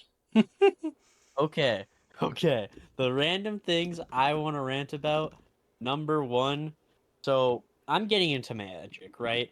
Like I'm getting right into Yes. magic. But the thing is, okay, so I started getting the magic because I saw the Final Fantasy VII collab they're doing. They're basically releasing a Final Fantasy set, right? That Right. has like Final Fantasy cards in it. Oh, And I was like, oh, that's so hype. So that's why I started getting the magic, and that's why I went and bought my first commander deck, because that's cheap. You know how much they're making these Final Fantasy cards, which are supposed to be to bring new players into Magic, but they're making them the most like expensive things in the entire fucking I world. hear Magic It's is fucking expensive. insane. He plays it with her. Used to play with her brother a lot. That's expensive. Yeah, but like these prices are insane. It's like $200 It's for a Magic. premium commander deck. Yeah, it's Magic. That's what I've heard. Like it's not a No, cheap game to but I just play. went to the store and bought, and you can buy a commander deck for like $100. Oh, maybe they're upselling them where those are. No, it's just because it's Final Fantasy. They're making it Oh way well, more yeah. If it's expensive. a collab, like yeah, I would expect it to But that be. doesn't make sense because the collab is supposed to bring new players in. But if you're making it so expensive that most new players aren't even going to be able to buy it, what's the fucking Yeah, but you got point? to think about the devs at Final Fantasy. Maybe they wanted that extra 100 for kind of using their likeness for a game that's not the same as that. So it's like they probably wanted more. I mean, it's a collab. Yeah, Some collabs cost more than the normal sets, I would assume. I don't know much but it's about. not just Final Fantasy. They're doing it for like every future set coming up, not even just the collab ones. Mm, They're like increasing the prices by a considerable economy. amount. It's like $1,000 for like everything God. in a set. It's genuinely crazy. Like it's so insane. I literally saw like a math thing, like someone doing math for it, and for USD, you can buy a PS5, Monster Hunter Wilds, um, and Mario Wonder, all for the same price as one of these Final Fantasy Magic things. You can buy those three things for one of these Final Fantasy Yeah, Magic banishing like things. a one Like set of that's magic fucking is like the bullshit. cost of a PC, probably. Yeah, it's fucking like I wanted to get the Final Fantasy stuff, and then sorry, I realized, I'm sorry. You're gonna have to bleep that. Yes, I do. But but I think like Oh, but no, it's stupid because like why do you make it so expensive if the whole point of a collab is to bring in new players who like that product, but you yeah. bring them in and it's too expensive, you're just like out price ranging everyone there, and you're even out price ranging your players because it's not what it used to cost. Now it's going up exponentially. It's just the most stupid thing ever, and it's happening. And I was like, oh, I'm so gonna get this. They're also doing an Avatar Last Airbender collab, like I think next year or something. Wow. And I was so hyped for that, but no, it's gonna be like $2,000, so it's not like I can fucking get it. It's fucking sorry. I'm sorry. I'm sorry. 129.06. Okay, that's I know exactly where to bleep these. Thanks. He said dumb is what he said, guys. What's your second rant? Because I'm ready for the bleep button. Okay, well, my second rant is about well, it's not really a rant, actually. It's a discussion I want to have with you specifically as a person. All right, I'm a person. And it kind of pertains to one of my later hot takes, but Yes. for now, Okay. I want to ask you if you've seen this, because I saw this. MK1 has a definitive edition basically suggesting that they're not continuing support for MK1 and it's dead. Yes. I saw that and I was like, "Ah, yes, NetherRealm, you are fishing for money." Oh my goodness, yeah, and I'm assuming it's going to include all the DLC, Chaos Reigns, DLC Pack 2 or Combat Pack 2. That shows you right there Combat Pack 3 is not happening if there even was one. Yeah. Yeah. Yeah, I saw that and I'm like, yeah, anytime there's a definitive edition or a re-release, they've given up on the original. They're no longer going to support it. They'll probably support online, Mhm. but they're no longer going to support anything else of the game. It could be good news that they're working on MK2, but that's rare for them to, because you would hope they would still have more DLC expansions, but no. Doesn't um, look like it. no. It seems like they're done with the game. The definitive edition is just to get everything at once, um, and get your money again. So great. I didn't think you'd have a definitive edition this early on, but okay, Mortal Kombat. Me neither. What I'll be buying. I I mean, haven't played the game since release. yeah, I mean, the game is so dead at this point, kinda, and, like How can so you? I'm guessing that's why they're not supporting it, they're not getting the Well, with numbers they fighting want. games, like I get it, people still play Street Fighter, Tekken, but it's like with fighting games, after the campaign, after the DLC, what else can you do? I get it. There was new players or the new characters to play as, but there's only so much you can have, and all of DLC. Like for some people, DLC 2 was lackluster a little bit because it had strength. Like it had. I mean, I'm not saying Ghostface sucks or the T100, but the characters from Combat Pack 1 are better than Combat Pack 2 in every way, shape, and form. So it's like it, no one cared. And then I heard like Chaos Reigns wasn't. Did you play? You played Chaos Reigns, right? It wasn't that good. Mhm. Yeah, it Yeah, was it not. was not that good. And also, Mortal Kombat campaigns as a whole are not always good because it's mainly cutscenes and then you fight the characters. I like them, I mean, though. I yeah, but liked I miss MK1. Conquest, dude. I miss Mortal Kombat Deception, open world, Oh, running yeah. around, and then fighting people, or like Mortal Kombat Armageddon's Conquest, where it was a little bit different. And then like Shaolin Monks, I played that too. It's like that's a whole different thing. That's different. You're actually open world fighting. You're not just fighting side by Mhm. side. But I miss those kind of things. But they don't do that anymore. So now it's like if an MK2 comes out, it's gonna be the same kind of thing. It's gonna be cutscene, cutscene, fight, cutscene, cutscene, fight, and then online support. It's like, oh man, I don't know if I would get I the hope next one. they improve it. Yeah, I hope they improve it, because if they don't, there's a good chance I'm not getting it either, because I thought I was gonna play this one for a long time. I didn't. I came back for Chaos Reigns, and that was That it. was the plan Then for I me. was I was gonna be done. playing the shit out of it, possibly streaming it a lot. I streamed it one time on this channel. It just Yeah. was not for me. I mean, it's great. Mortal Kombat's great. I It was got the it fun. because it was been so many years since 11. Not that many years, but Yeah. like it was just we're restarting everything, and I was like, okay, we'll see how we go. And then yeah, I can't say the story And then was the they greatest, didn't but restart everything. yeah. Mm. Which is my issue. Like, they said, "We're restarting it all," and then they don't. And I'm like, "What?" Yeah. No, they did, but they didn't because it's still like, talking about the old Mortal Kombat 11 story and like all that. Like they restarted it, but they didn't restart it Yeah, because it's still continuing 11. So, exactly. oh, whatever. But Yeah, I think the main issue with MK1 though is just they had like no game modes at launch. They only had yeah, invasions, which sucked, by the way. It was super repetitive at the time and still is repetitive and boring. And it's just for skins. They monetized skins and fatalities for like $12, which was crazy expensive and not really worth it for a fighting game. And they just did so the many cameo different things to like system, kind of kill the this. cameo system was really, I don't think was a good idea. You could have just given us those characters to play us. I would have like I have like a love hate with the cameo system. Like, yeah, I can do combos and shit, and then they can, yeah, Serena or whatever her name was is broken as hell. She's the main one to use in a combo, but oh my god, it's just I don't know. It's definitely died off. I mean, that year of gaming, 2023 was good because like, you had Spider-Man 2 coming out in that game, and then there's a lot of other shit. But then it completely died down when Spider-Man 2 came out. I was just like, bye. Especially when Street Fighter 6 came out. And then yeah, that too. Street Fighter 6 also dropped, and everybody's like, it's better, which it probably is. I haven't played it, but overall it is because like Yeah. yeah, Mortal Kombat focuses on the gore and the crazy shit, and but you know you can only play a Doesn't fighting help game so that much. Yeah, and doesn't help that for their first DLC, they had two characters that were in the story as part of the DLC, clearly showing that they rushed out the game and didn't have time to include those characters in the thing. Yep. And then, not to mention, DLC Pack 2 and even DLC Pack 1 to an extent took so long to release all their characters, and the like time gaps between them didn't really make any sense at all when previous MK games had characters And out released of all way of them, faster. the only one that people gave a shit about was Omni-Man, Peacemaker, and Homelander.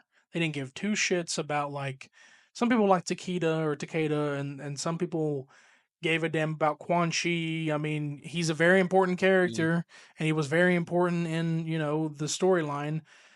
Yeah, the same thing with DLC characters you couldn't play at release, like Ermac. You couldn't play him till later. It's like you couldn't play these people till later, even though you enjoyed fighting against them, and then like you couldn't even get no, you could get Havoc, but like there's just like you just couldn't get people you wanted, and it took so long, and then like everyone already knew how to play as Omni Man, and then by the time you get to like Homelander, people already could beat your ass with Omni Man. It's like it just didn't matter. Like Homelander was the focus, and he was the last one to. He wasn't even the last one to release, but he wasn't released until the springtime. So okay, and it just took so long. It's like I can't wait for that DLC to just drop like that. It's like yeah, I paid for it, but it's like oh, Yeah. um, but Yeah, that's all I had for my rants. But we yeah. can begin the hot takes. Since I'm let you cool down on your Alrighty. rant, I'll start with my hot takes. I'm probably like I'm not gonna spend too much on them, but just because of Yeah. timing. But I will say the first thing, and it's funny enough because you mentioned this. The I don't think you might have mentioned on the pod, but like you made the joke, but you were like, Grand Theft Auto 5 sucks or something like Yeah. that. My first hot take is Grand Theft Auto 4 is better than 5. Now, I've mentioned this around you before, Mhm. but I know you don't have big fair knowledge about GTA, but I know you know it's like a crime simulator shoot 'em up. It pretty much is what it is.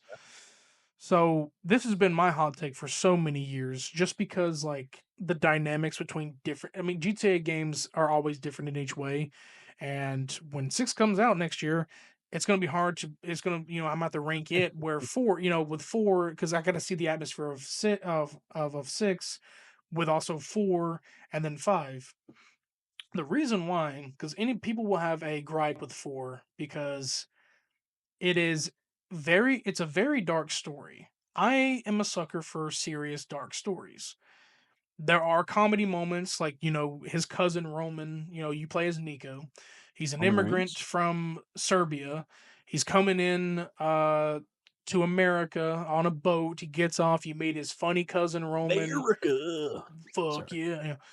Yeah. He comes into America. He's looking like the whole premise of the story is he's looking for someone who betrayed his battalion or his group of soldiers that he was with, in the Serbian army. He's looking for someone. He's trying to find the man who got away, and he's trying to go and come and kill him. That's the whole point. You get relationships, shit happens. Like it's pretty much the premise of what immigrants, migrants, or whatever come into America looking for. Like this is the American dream. That's the whole point of the entire game. But there's comedy moments. There's good, like the gameplay changes, like as you said, the car mechanics. It's not even about that. It's mainly about the story. Like, yeah, I get it. I can't fly a plane in the game, but I think it, and most people believed it had something to do with 9/11 because the game is set in fictional New York, which is Liberty City. There are no Twin Towers present in this game because they wouldn't exist by now, but it has nothing to do with that. I think they just in a way this game was rushed and they didn't really could think of plane mechanics. Like, yeah, you can fly helicopters, but they couldn't really think of plane mechanics here. Um, I used to make the joke that if the games, any of the GTA games set in San Andreas or Los Santos, are more developed than any other game because you can fly planes in GTA 5 and you can swim underwater. You can't do that in 4. So it's like there was some rushing moments, but I feel like with 4 they focused on the minor gameplay elements and the story more and the world building. So 4 is more Yeah. serious and it has with it there's two different endings with which either ending you choose, it's sad. The hero still wins in the end, but it's still fucking sad.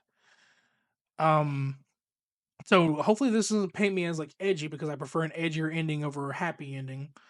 But this is where it comes to GTA 5. Now this one is a whole different phenomenon because this game at the time and over time has changed the game scene when it came out.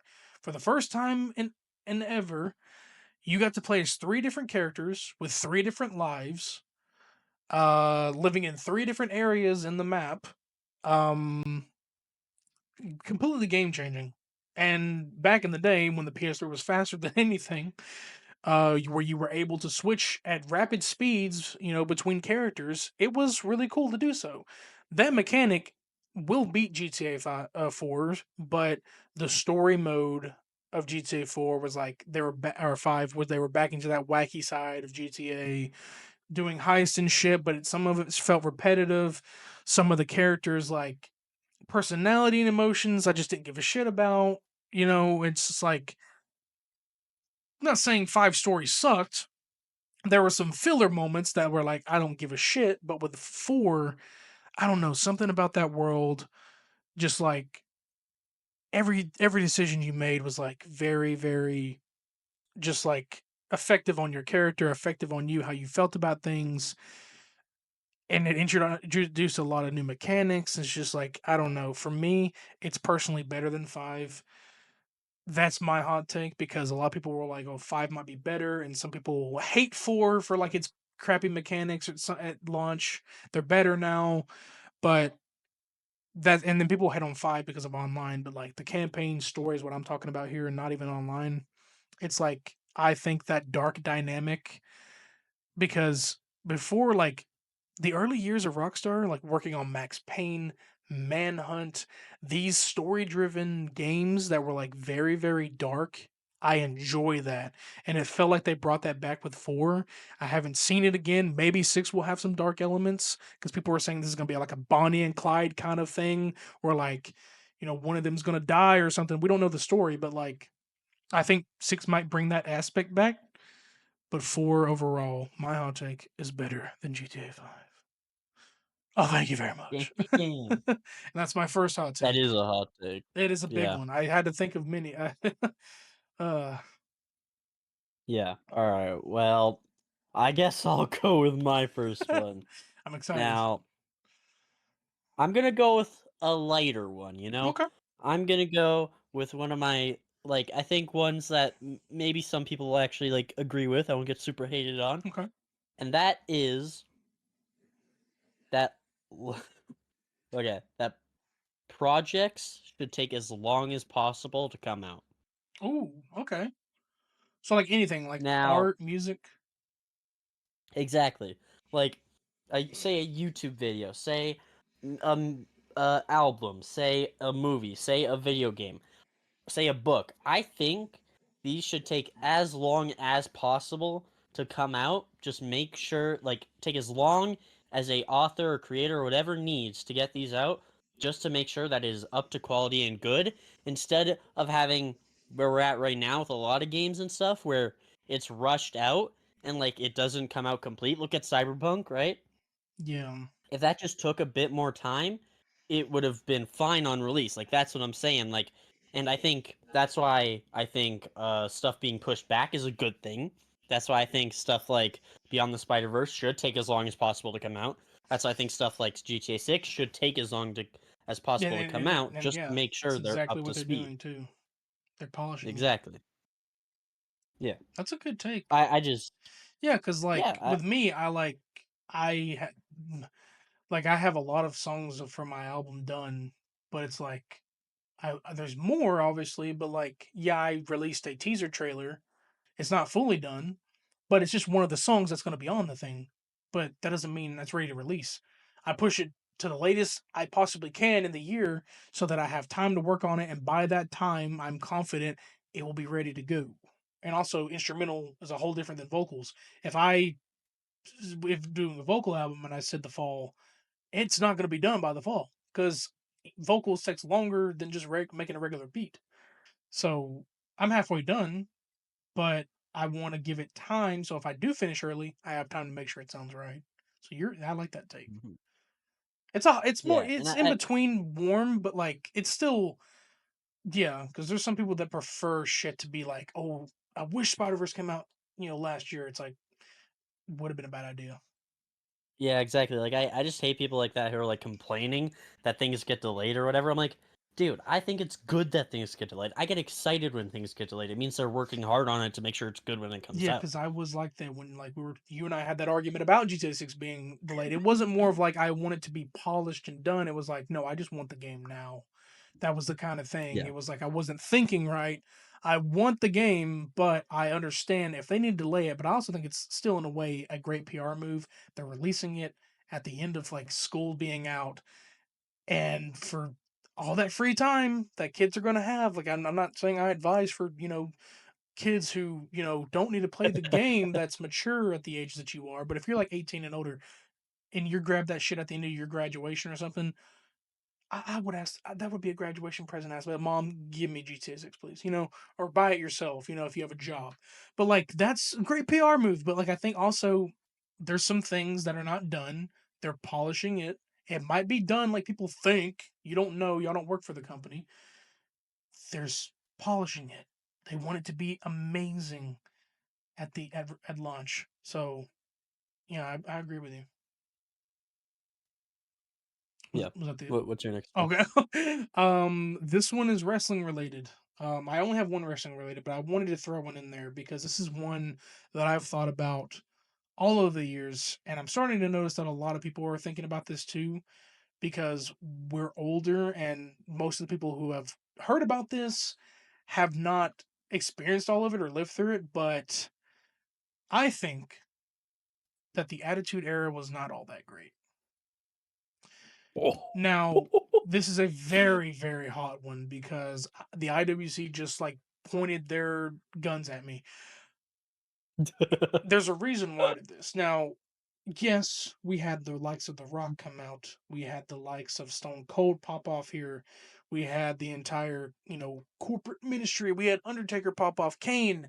But there are some moments in this fucking era that were way too far, way too graphic, way too messed up that would not hold up to the standards today. And I'm not basing it off of that because it was a different time. Yes, I get that.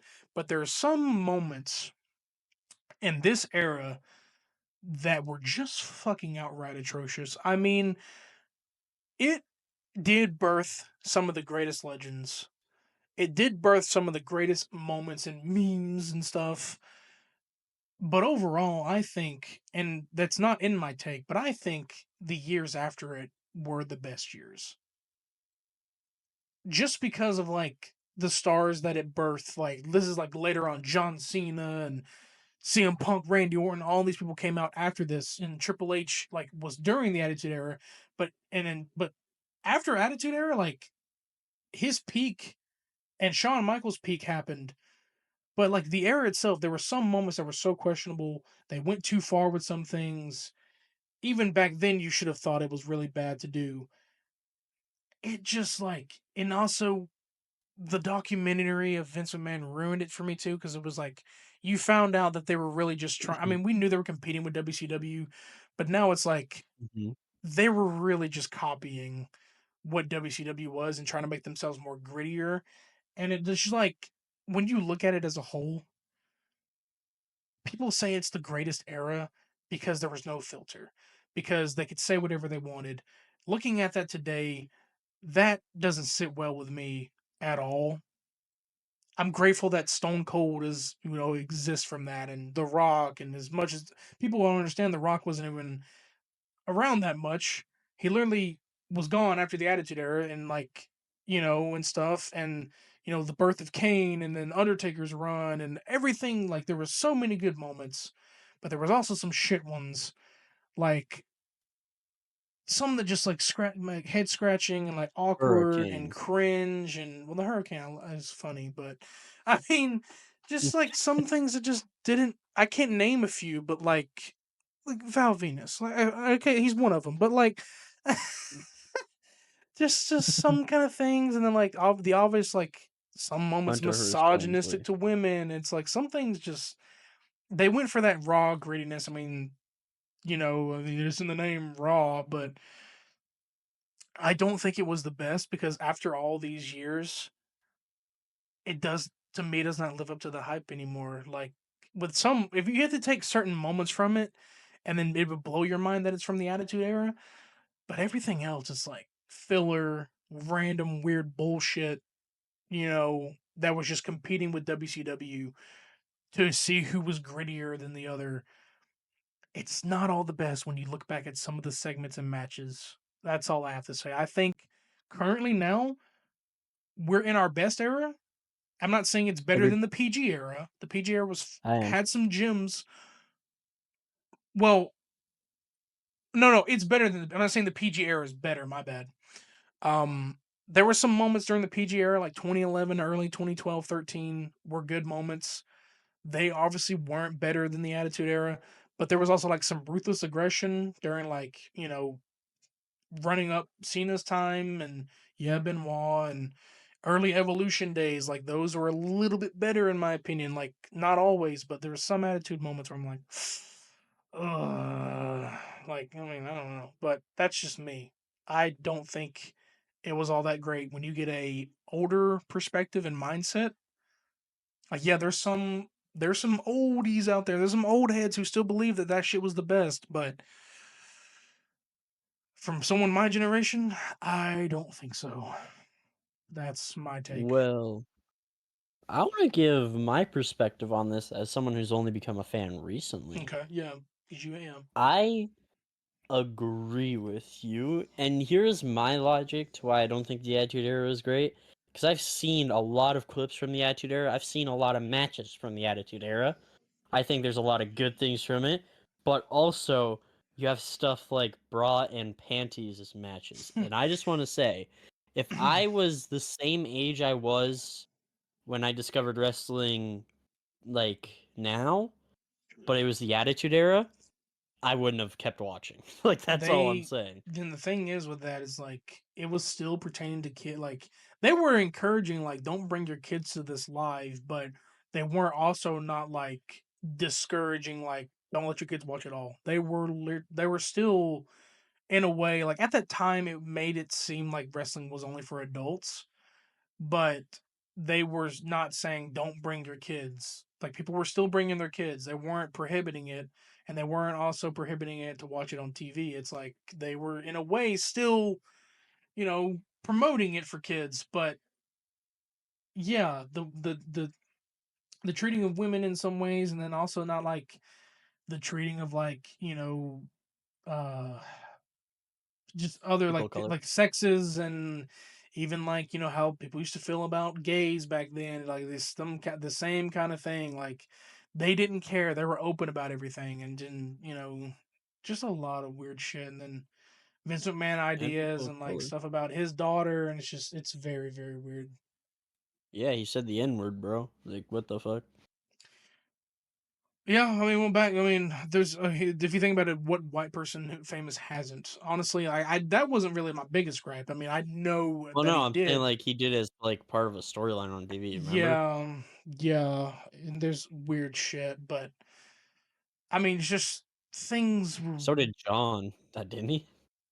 I think John's a little bit different with, honestly, like I feel like in a way with being in the rap game like he is, it's kind of like saying like Eminem got a permission or something if he said it. It's weird to say about John. I don't even want to get into that, but but that's my hot take for the wrestling. My second hot take. Okay. I'm gonna get Well, killed. I guess I'll give my next hot take. Sure. Um, I okay.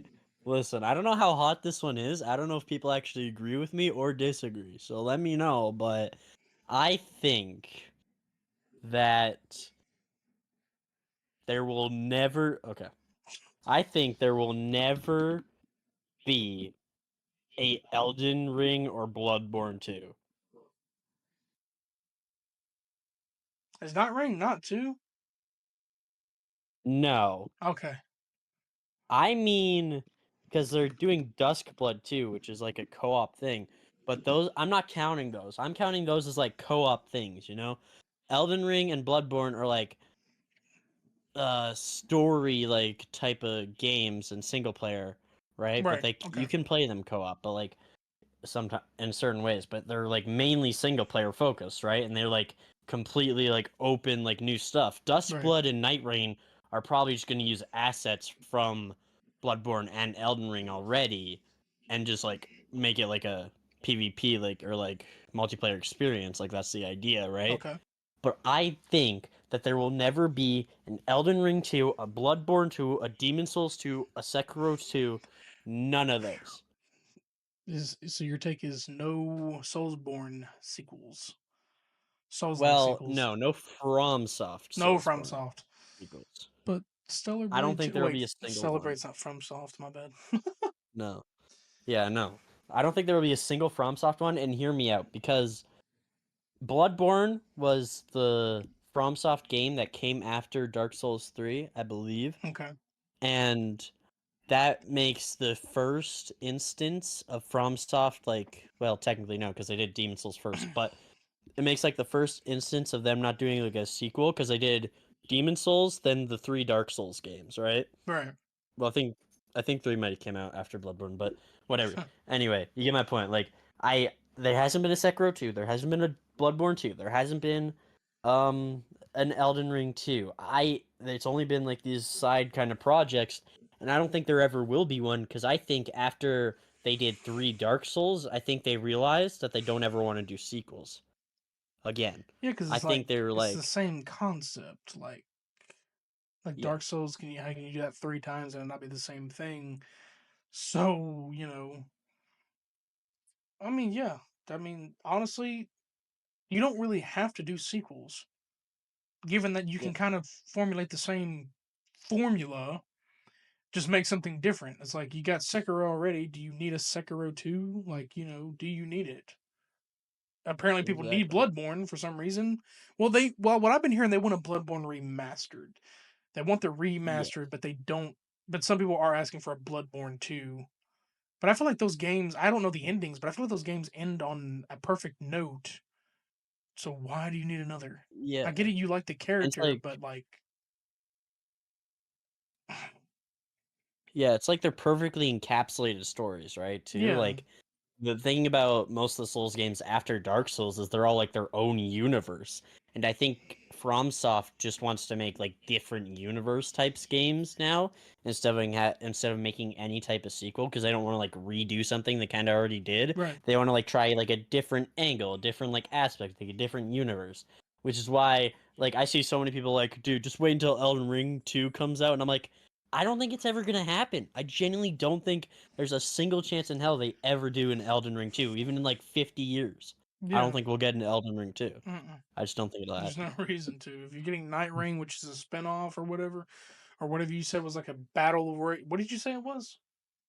It's like a roguelike, kind of. Yeah, if it's a whole I'll say a different thing, roguelike. it's like, well, then they've obviously given up on making the sequel. They're making this.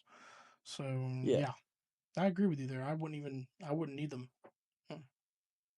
yeah. But yeah, that's one. That's one. Um, this one's gonna be simple and quick, probably. I prefer old music over new. Um, I don't think that's a hot take, but yeah, well, at this point I was getting a little bit lost of where of my takes, but I mean this is probably like a lukewarm probably take, but there's some people that do prefer new over old because, like, even though I'm the more old as gold kind of thing here, but I act like an old man a lot. You can ask this guy, but like just the old True. classics, the old classics, just for some reason hold a dear place in my heart, even when like I'm still discovering old music, like rock, metal, even sometimes like old rap. Like I have so many playlists of like stuff. It's just like the new genre. I feel like it should just be made for the new generation to get used to that. I'm not saying like we can't get used to the new stuff. It's just I can't find myself finding the next new.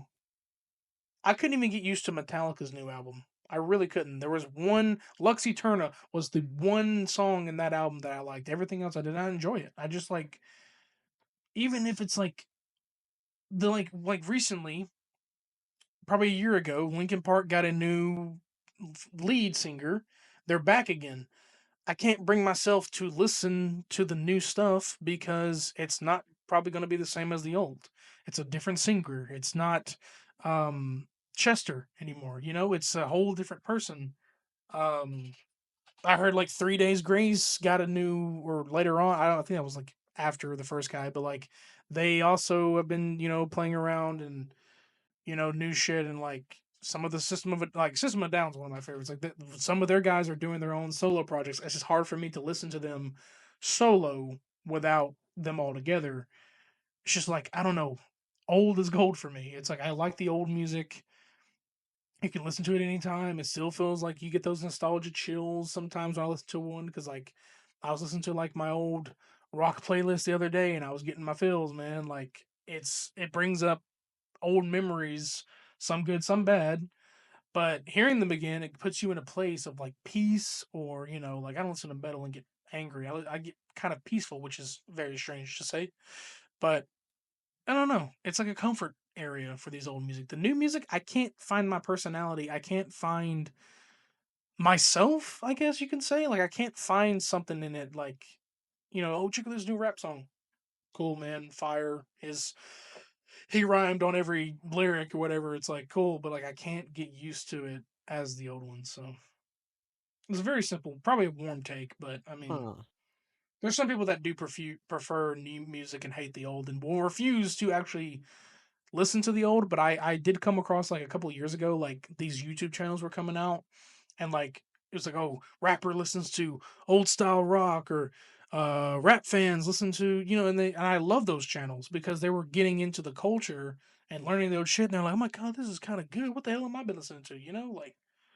But there are people who refuse the old and only like the new. But I think it's a little warm take. But I need to put Oh, something I in. just came up with a new hot take on the spot. Oh Let my me write it god, down. we said five. I know. Five. Make it. We can make it a bonus. I have a bonus one at the end. You can have a bonus. I don't care. Okay. Okay. Anyway, no, I think your point is interesting. I don't personally agree, but that's because I like all music from every single era. And I find music that I like in all of the eras in every single year. I mean I literally watched a like I I probably think it should was have like 2 days ago I specified. watched a video. Huh? I probably should have specified. I probably in a way because I was talking more about rock, rap, and metal. I probably should have specified like the genres. But like that's kind of what I was going for. Those kind of genres, the old are better than the new. I guess that's what I should have said. But Um well, yeah, I don't know. I just for me I like every single genre of music. I like every single like generation of music. I like every single like year of music usually. And I just like I don't like all the stuff, but I like most things. There's probably only one like really artist that I hate like almost all their songs, and that's Billie Eilish. I'm kidding. I have not like listened to any of her songs, but Bad Guy and her herself just annoy me so personally, so I hate Billie Eilish. But anyway, that's not here nor there. But all the goths there hate you is some now. songs. Yeah, for real. There are some songs that I do just like don't like All About That Bass. I hate that song. Fuck that song. There's just certain songs like that I don't like, but most songs, most things I do like. So I'll like go back to like the 60s and listen to that music and I'll be like, "Oh shit, this I shit's got so so much fire." cash. I got so much Johnny Cash in my playlist. Like that's Also, an Dude, example. so Like I'll good. go back. I got stuff from the 60s. Same. Yeah, I got 60s music in there. I got old Creedence Clearwater. Fortunate son. Like I have all that old shit in there, bro. Like, yeah, I don't go far Dude, back so like, good. Viking music, but I I do. I know you do. I bet you do. But like me, I just like it's 50s, 60s. I do have that in there. Like you weren't born in this time. I'm like, fuck you. I don't care. I'm learning. Like, leave me Yeah, bro, it's just alone. fire. I hate those people that gatekeep, like, oh, you don't know nothing about this. I'm like, I'm gonna punch you in your face. Like, let me know about it. Me listening to it and learning the lyrics and then thinking about, man, how would it feel to live back in those times? Probably bad. There was oppression. Anyways, uh The Great Depression, yeah. no oppression. Well, depression, but Oh, oppression too. oh, but yeah, also the Great Depression. Yeah. Well, that was my take. What's your next take? Um, okay. Listen, listen, Oh God. listen, When he listen. says this, I'm like, mm. Um, oh God, okay. Games should never be free. Hear Wow. me out. Hear me out. Okay. Okay. Be specific here now, Okay. because we have free online Okay. games like Fortnite. So go ahead. Yeah, and I'm talking about games like those. I'm talking about live service games, okay? Now listen, I think I think I genuinely believe that games like Fortnite, like Apex Legends, like PUBG, Technically, they're not. like any live service game that is free should not be free and should instead cost a certain amount of money, but there's an actual like way to make currency to buy skins in the game. You know what I mean? Okay, Because okay, I Fortnite, like that. Okay, yeah, yeah, because Fortnite, you can't like, or at least like make every skin available as long as you buy the game. You right. know? No, yeah. 'Cause I hate the cosmetics. You have to pay for cosmetics stuff in video games, especially live service games.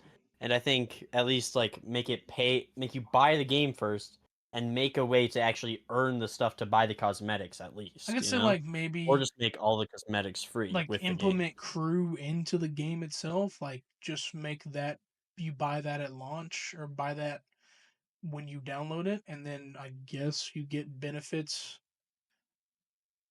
I mean, like it would still be a Hmm. monthly subscription service. It's really hard to say because it's Yeah. like you can't play the game. I get it because it sucks though because you have like Xbox Live and PS Plus that you're already paying for. When it's a strictly online multiplayer or PvP, it's like paying for another game like that. It's very hard to like would make a game player want to do, in my opinion, just because like you're already paying for a subscription service of a game platform to play online, then to play the game you have to pay for it. But like, what would your lowest price of Fortnite be if they did that? Well, see, I honestly think I think maybe they should just do this at like the end of the lifespan. I think you just make one of these live service games have every cosmetic for free, but all you have to do is like pay like say like a $200 price to get every single future cosmetic in the game free. You know what I mean? Oh yeah, because like Brawlhalla does that. You like is it like $100 for all of them or Well, something? no, Like it doesn't. That just gives you all the legends, yeah, but it doesn't give you any of the cosmetics. It just gives you yeah. Because I was bummed out when I bought that pack because it was on sale, and I was like, oh, do I get like no? You just get the legends, but you don't get yeah. yeah. There could be like a service where it's like you're guaranteed to get every character in the battle pass, regardless of like, I guess if they did that, but it's Yeah. really hard to tell with like if you have like Game Pass or you have this and that, and then you're paying for it because it's yeah, it's like a good concept, but it wouldn't be for big games like Fortnite. It'd have to be like smaller kind of games, I would assume. Because like with Well, Fortnite, it's a whole different atmosphere to even think about doing that. I just kind of want games like this to stop being made also, you know what I mean? Like I want free games to stop being made like Marvel Rivals and stuff. I just Oh, want them to be like you buy the game, you get all the cosmetics and everything in it. You know what I mean? I don't want to have to buy. I don't want to have the game for free and then I have the option to buy cosmetics. Or like just make cosmetics free and make something else monetizable. Oh, but then that's pay to win, and nobody likes that. Like I think it's just a lose-lose It situation, is. and the whole let's not talk about how scummy it is to have cosmetics be something you got to pay for anyway, because that, well, first it makes it easier for people to be like in their minds, oh yeah, I can buy that because it's a cosmetic and it's actually cheaper than buying an actual game. So they're Yeah. like, oh, let's buy this, but then look at 2 months from now and you've bought like 3 games in the price of the cosmetics you've bought, and it's actually insane. And not to mention all the horror stories of kids falling for like the marketing schemes and like spending so much money that it's Yeah. fucking crazy. Like I hate the whole marketing practice of making something free and then making everything in the game not free. So we can retitle your hot take to "Fuck Fortnite." I'm just kidding. I, I mean, it's center focus of that maybe. because, like, I mean, that's the one main live service you and I have played. Like, we haven't touched Warzone True. or like we haven't touched. They're another like thing. Call of Duty as well is like another. Yeah. Yeah, if I had thought of a hot take for Call of Duty, I would say Call of Duty is fuck. Like, I mean, it's not even a hot take. People know by now Call of Duty has fallen off, and especially with their scummy ass battle pass and live services and shit. I don't know. Um, Yeah. um, I have my other. It's probably depending on how you feel about things or how things go on in the film world. But I've preferred animation over live action with certain films. Um, That's kind of like one of my hot takes. obviously, Oh wow, no. all right. Obviously, like when it comes to Disney movies, video game adaptations, like fucking hell. Didn't need Uncharted, but okay. Um, it's just like there's so many things. I get it now. Animation has a high fucking budget. You better be a big company to pull this shit off. There's so many things you can do in animation you can't do in live action. If you need to kill a Mhm. character and make it look real, or well, I that's a bad analogy. If you need to okay, listen, there's just a lot you can do in animation versus live action because you can literally rig it and make it look better and not crappy. Because if sometimes you use CGI in live action, it doesn't really stand out unless it's like the Sonic movie or what have you. But sometimes it just looks like shit. With animation, they all look cartoony. They all look 3D and like, whatever. That's so much better to animate something that way and make it look authentic. But then also, this is also for the Disney movies. Do we need a Disney Lilo and Stitch? No. It's cool to have one, Okay, but also you changed before up you the continue, characters. So can I just add my hot take since it's basically the same thing? sure, combine it. Let's combine it. Yeah, mine is live action adaptations suck, always suck, and will forever suck. Yeah. I can remember there's one live action that I liked. I think even though it wasn't the best, like looking back, it's not the best. I did enjoy the Aladdin live action, but it wasn't the best. I was okay with it. I just Um, think they shouldn't exist. After that, I was like, no, I'm not watching Lion King. I was okay I with. They made two Jungle Book live actions. It was Jungle Book, and then it was the kid's name from Jungle Book. What's his name? Do you know it? Mogi. Mogi. They made I Mogi, watched that. which is the same fucking thing, and then they made the Jungle Book. I did like that one because they looked real and cool. Um, but those are like the only tolerable. I didn't touch Little Mermaid. I didn't. Little Mermaid was pulled apart by racists and so I didn't even bother with it. I didn't even want to like support it. Minecraft should have been animated.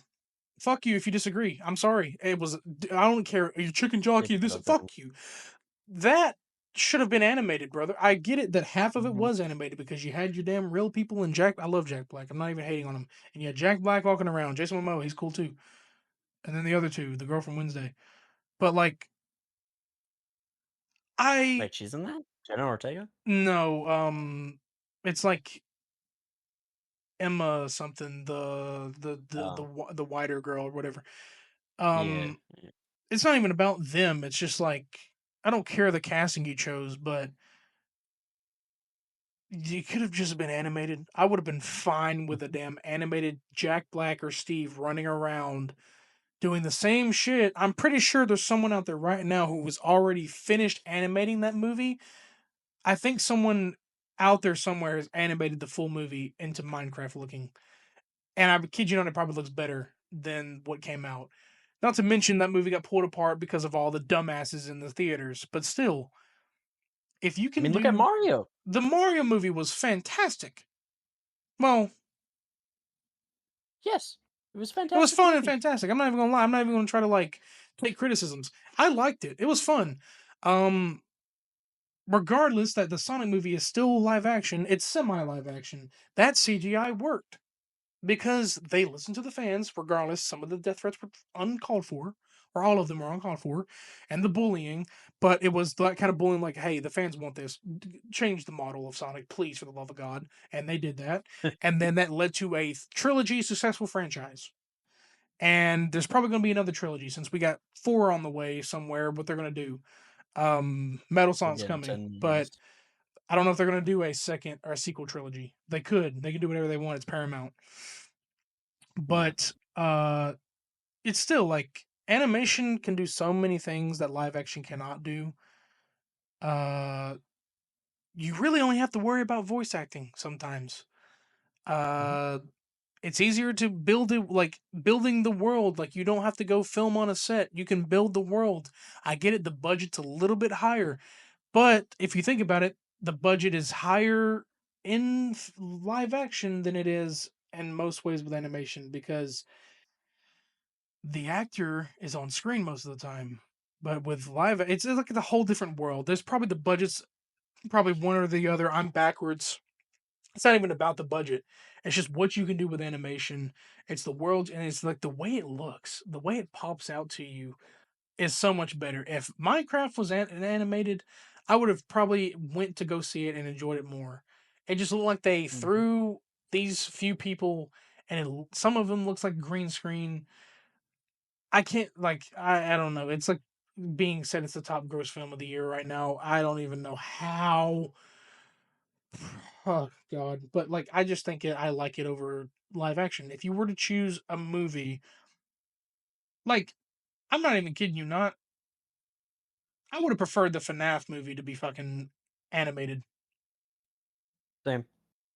It just like what world does it look like right to have animatronics in the real world? I get it that they do exist in the real world, but this kind of genre, you could have just animated it.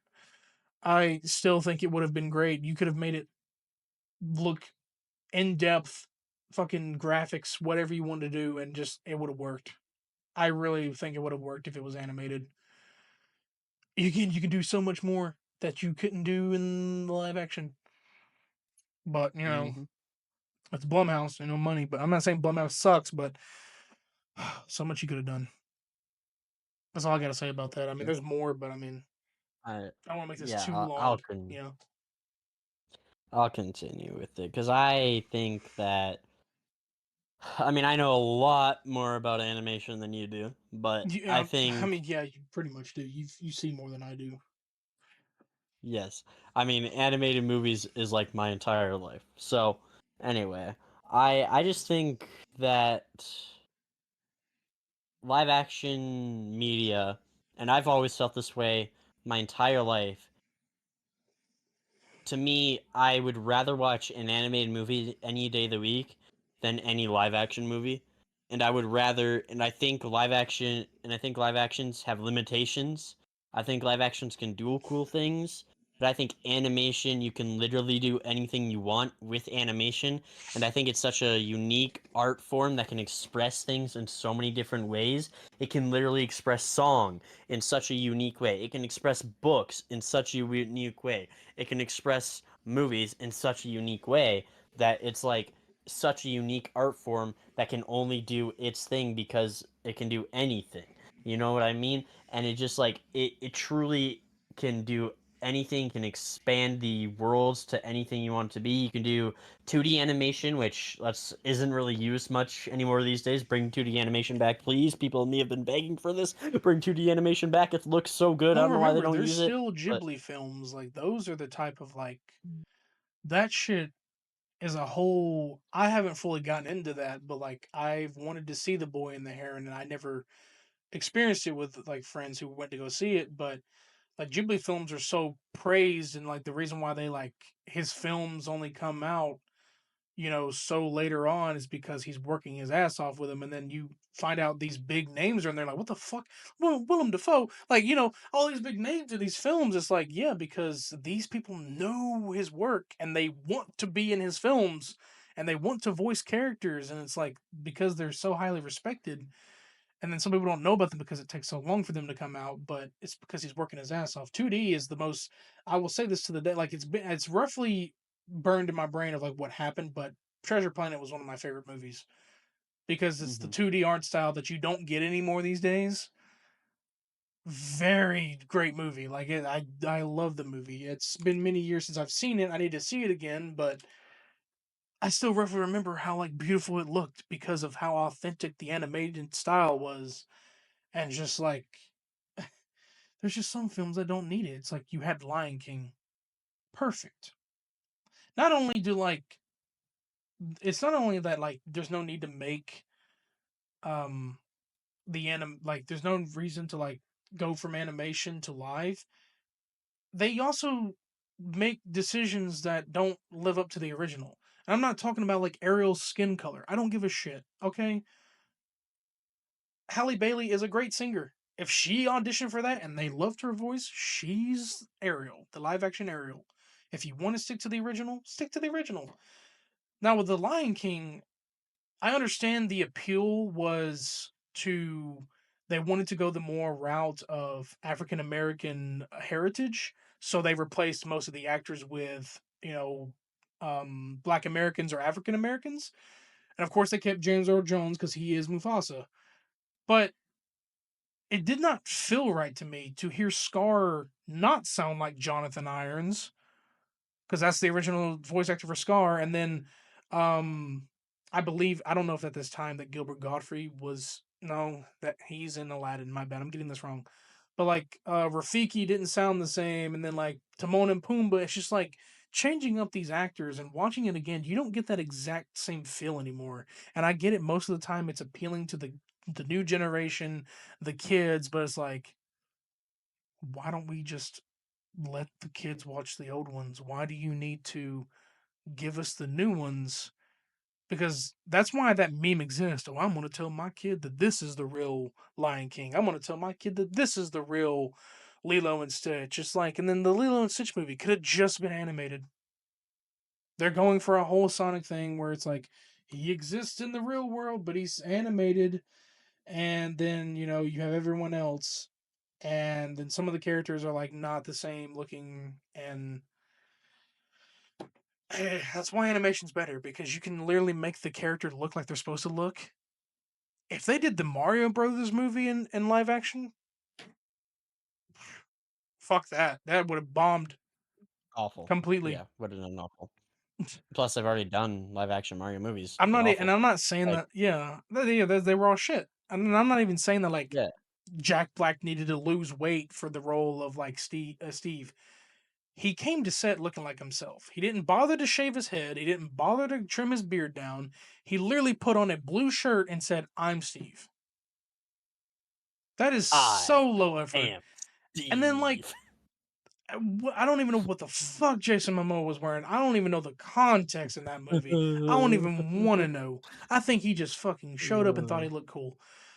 I don't even want to know anymore. But like, I don't understand, dude, with this shit. Like, the live action trope has been going on way too long.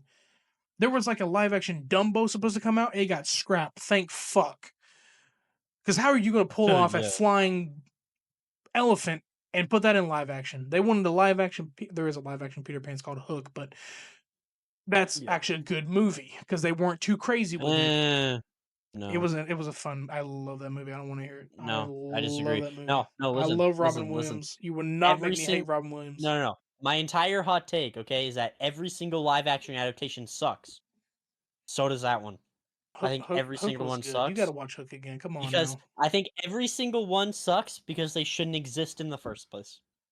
Yeah, well, like Hook was because the old Peter Pan movies were old, but like Hook was a whole different thing, and also they didn't really rely on crazy ass CGI. They had actual damn Still bad. practical effects. Well, it was bad because Still bad. it's an old movie. Well, I like Robin Williams, and I think that was one of his best performances. I'm not saying it's not. I'm just saying that it's bad because it shouldn't exist in the first place. It shouldn't exist, so it's bad. Well, Just like the One Piece live action shouldn't exist, so it's bad. Just like the I How to thought Train you Your like Dragon what? I live thought you action, enjoyed the One Piece live action. You never told me that. I thought it was okay. Okay. The How to Train Well, Your Dragon live action sucks because it exists. They suck because they they didn't exist. need to They do that. shouldn't They didn't need to do that at exist. all. They literally they had a whole successful trilogy. Why did you need to go live action for it?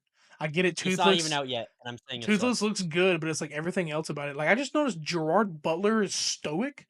Whoa. Or yeah, stoic. That's Hiccup's father, right? Yeah, Like I'm not saying he's a bad actor, but like why? I because don't he's the original actor. That's the only one that makes he's sense. the one that he voiced him, right? Yeah, Oh, that's okay. the only one that I makes forgot. sense. Well, he put on a good fucking accent, so it's probably hard to tell. And I Yeah, didn't don't really. talk like you know How to Train Your Dragon better than I do. No, I don't. I'm Anyway. just saying I didn't pay attention to cast when I was younger. I guess I'm sorry. No, but look at a comparison shot. You can find it somewhere, I'm sure, if you look it up.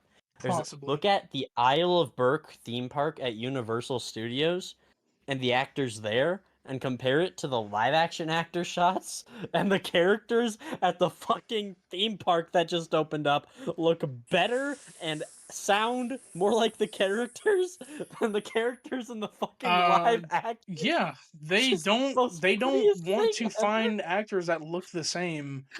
And like we're not even Oh talking about god. like Last of Us as an example.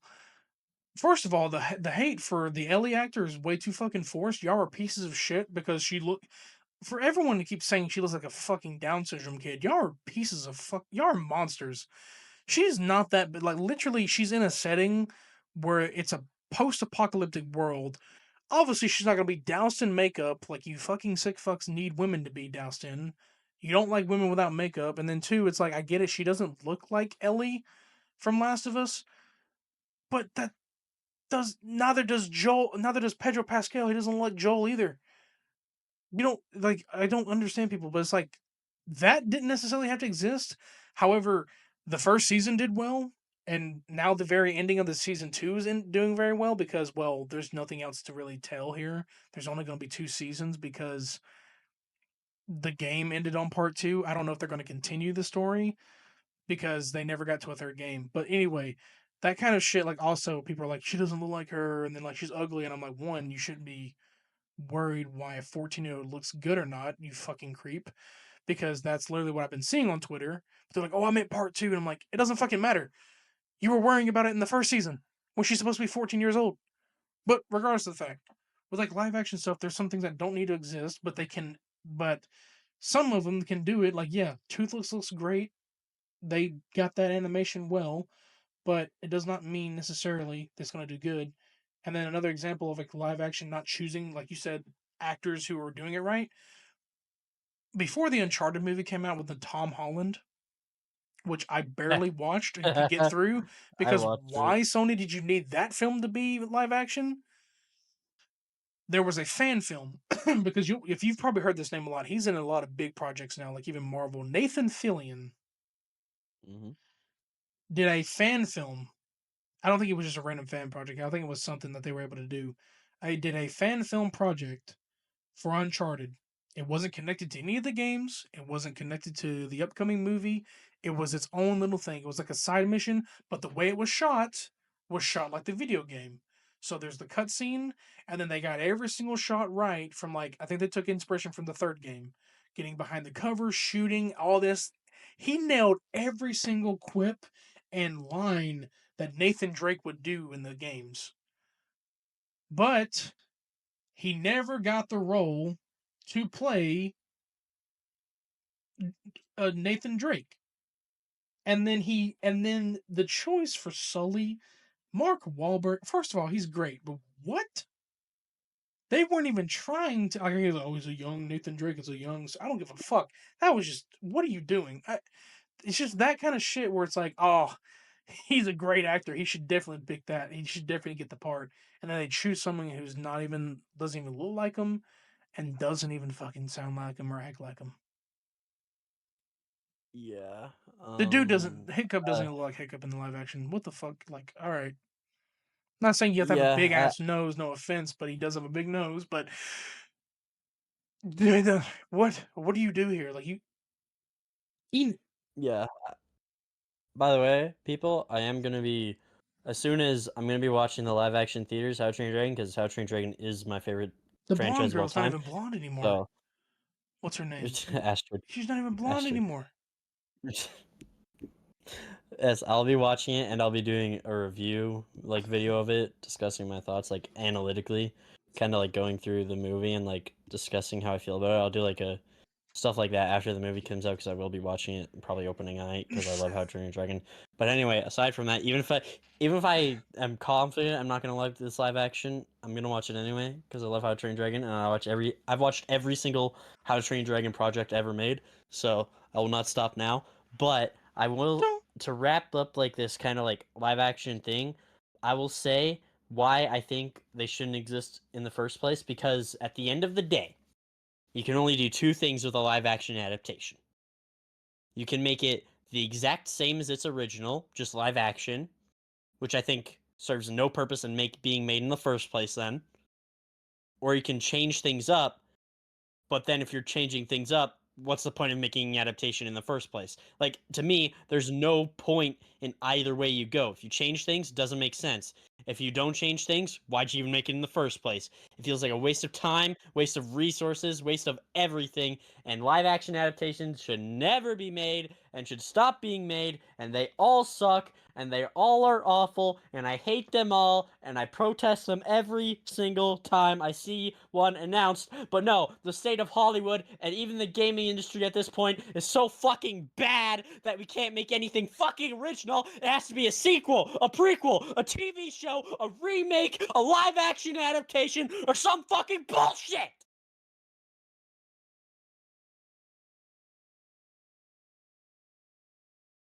Also, by the way, bring 2D animation back because not only does it still look good, it's actually way cheaper than 3D animation, but whatever. a little bit way cheaper, more time consuming, but cheaper, of Yes. course. But um, well, I guess I'm on my last one. I'm gonna make it quick. It's not really gonna be a long one because I'm done for time. But I prefer single player over multiplayer. I guess that ties into what you said about your little Agreed. about your free live service thing. But I prefer that because yeah, I can only take so much playing multiplayer games. I kid you not, I have not played Marvel Rivals since season 2 began. Same. Just because I got burned out. And it's like, oh, you suck, you're ass. Like, dude, I don't really care if I'm ass or at a game or not. I say it all the time. Oh, you want to play the game? Yeah, I'm ass. Oh, okay. I am honest about it. Um, just because like single player games, you're by yourself. You get to immerse yourself in the world of Ooh, whatever it may be. You like get to Witcher. chill. You get to have your own reactions to whatever's going on, and you don't have to worry about the No constant dying time and pressure. you have no pressure on nothing. You can chill, you can explore, you can see the world how you want it. You can take as long as you want.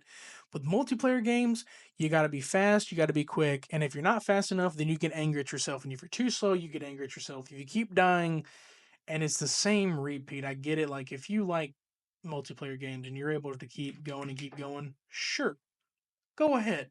Me, I don't like doing it all the time. The only real multiplayer game that I really still play is 2K, and I don't even play online mostly. I play with him sometimes, but that's the only other game that's online that I play. I haven't touched Fortnite in a while. I have not touched Marvel Rivals. If I play COD, I'm pretty much playing the campaign or zombies. I ain't touching multiplayer. I don't care for that anymore. That's mine. Like I've just liked it. I don't even care how people think of like, oh, like I the agree. Sony games are more cinematic or like okay, they're built that way, and I like it. I like the story. I like the interactive cutscenes. I enjoy it more over multiplayer than anything. That's been me. So that's the only take I have for that. Yeah, I agree. I agree. Hmm. I have two more takes, and Did I'm you have gonna your? just Is one of your bonus or is it yeah, one of them is a bonus. okay? I have I'm just gonna do one of them quickly. Yeah. Um, I think I'm just gonna do my bonus one right now, very quick. Okay. Actually, yeah, because yeah. So my bonus, like little quick one, is that I think. Oh boy. Okay, come at me, Disney adults. I can't wait. I think that most old Disney princess. I think like every single old Disney princess movie is bad. I think I think Beauty and the Beast is bad. I think Snow White is bad. I think Cinderella is bad. I think Little Mermaid is bad. I think Dumbo is bad. I think Peter Pan is bad. I think Pocahontas sucks ass. You I said think princess, and you said Peter Pan. Wait a minute. well, I mean Well, just oh, some old Disney movies I think are bad, like really bad. Sword in the Stone, awful. Freaking stuff like that. I think Fantasia is one of the good like old movies. I think Fantasia is actually one of the good ones. You have the Reluctant Dragon, bad. I think Bambi's kind of bad. I think that one's sad. Anyways, I mean, I, yeah. I think the Three Caballeros is bad. I think stuff like that is just bad. I think Alice in Wonderland is awful. I think one of the I feel like there's some good old movies. Like I like Lady and the Tramp. I like 101 Dalmatians. I like that. I think Jungle Book is good. I think Hot take. Fuck Disney. I don't think that's not that hard of a take anymore. No, it's a No. very cold take. Yeah. I I think mean, Black Cauldron's bad. Great Mouse Detective's bad. Oliver and Company. Eh. Yeah. I just think a okay. lot of old ones are bad. So It's another example of new better than old and swapped. Okay. yeah. Well, I'll throw my bonus in then. I mean, I'm done with mine, but I'll throw my bonus in. PC over console Ooh.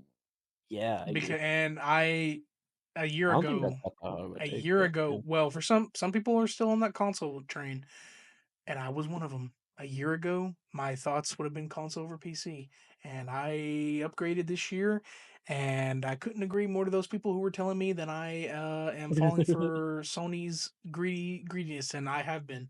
I do still pay for PS Plus, the very lowest tier, I but I don't. have games over there that I am, obviously GTA 6. I'm gonna get on there, but there's games over there that I still have that are Sony based, or I don't want to buy on PC again that I've needed to finish or want to replay. Um, so yeah, I still have the best of both worlds, but the stuff that I've been playing recently, you can't do on the console. What? And also, uh, I upgraded because I can stream and do this now more. So yeah, Yeah. it's still a hot take because there are some people who prefer the console with the things that the console can do, but in my opinion, PC is this PC has grown on me, and yeah. So getting very tired. What is your last take? Okay, well, you're not really gonna understand this take, so I doubt you have anything to say about it. Okay. But this hot take is about anime, and well, the anime community is really toxic, so I'm scared. But I think that Attack on Titan season 4 is one of the worst things I've ever tried to watch. Do you tell? I didn't know I say So, that. if you if you don't know, Attack on Titan is like the most popular anime like ever right now. That isn't One Piece because One Piece is always on top. Hell yeah, my goat. Um, but yeah, it ended with season 4, and a lot of people like the show got really popular around season 4, and a lot of people loved season 4. And I was watching it at the time as it came out, right? And as soon as season 4 happened, because I loved season 1, 2, and 3 of Attack on Titan. I thought those were incredible. But once season 4 came out, I got so fucking bored. I thought it was like the most boring, like dumb, like just unfun thing to watch in my entire life. I was like, okay, you know what? And last year I was like, okay, maybe I'm in the minority. I'm gonna try to rewatch Attack on Titan from the beginning, and I'm gonna try to watch season 4 to the end this time. I couldn't watch season 4 again. It's so fucking boring to me. It's genuinely like the worst anime season I think I've ever seen. Like, it is so boring. I know so many people are gonna hate me for this, since a lot of people think it's like the greatest anime ever. But I I don't can't, know man. if I Season 4 have. sucked. I don't know if I have any anime viewers, but we shall see. I think it sucked so bad, bro. I don't know. Hey, come at me all you want. I think season 4 of Attack They're on gonna Titan is come like at the me for worst the attitude thing era, so ever. we're gonna both have enemies. Get Hell ready yeah. for it, buddy. That's the Uh, point of hot takes. that's the point of hot takes. Yeah, yeah. You have to be prepared for Yeah, what the people are going to say. true. Well, Yeah, those are mine. I guess those are yours as those well. mine too. Yeah. Well, I guess we'll be wrapping this up. But I mean, if you agree or disagree with the hot takes, please let us know. We'll take any criticism, but please try to be it somewhat positive. Please do not be extremely negative because, well, then chances are your comment will be removed. But really, it's just more of like an opinion based thing. I know he Yeah. was like, "Well, fuck you if you like," but yeah, it's more of an opinion based thing for both of us. We're not really going to hate Uh, on anyone. Like I said, I'm not going to hate on you nah. if you enjoy um new music. I'm not going to hate on you for liking live action.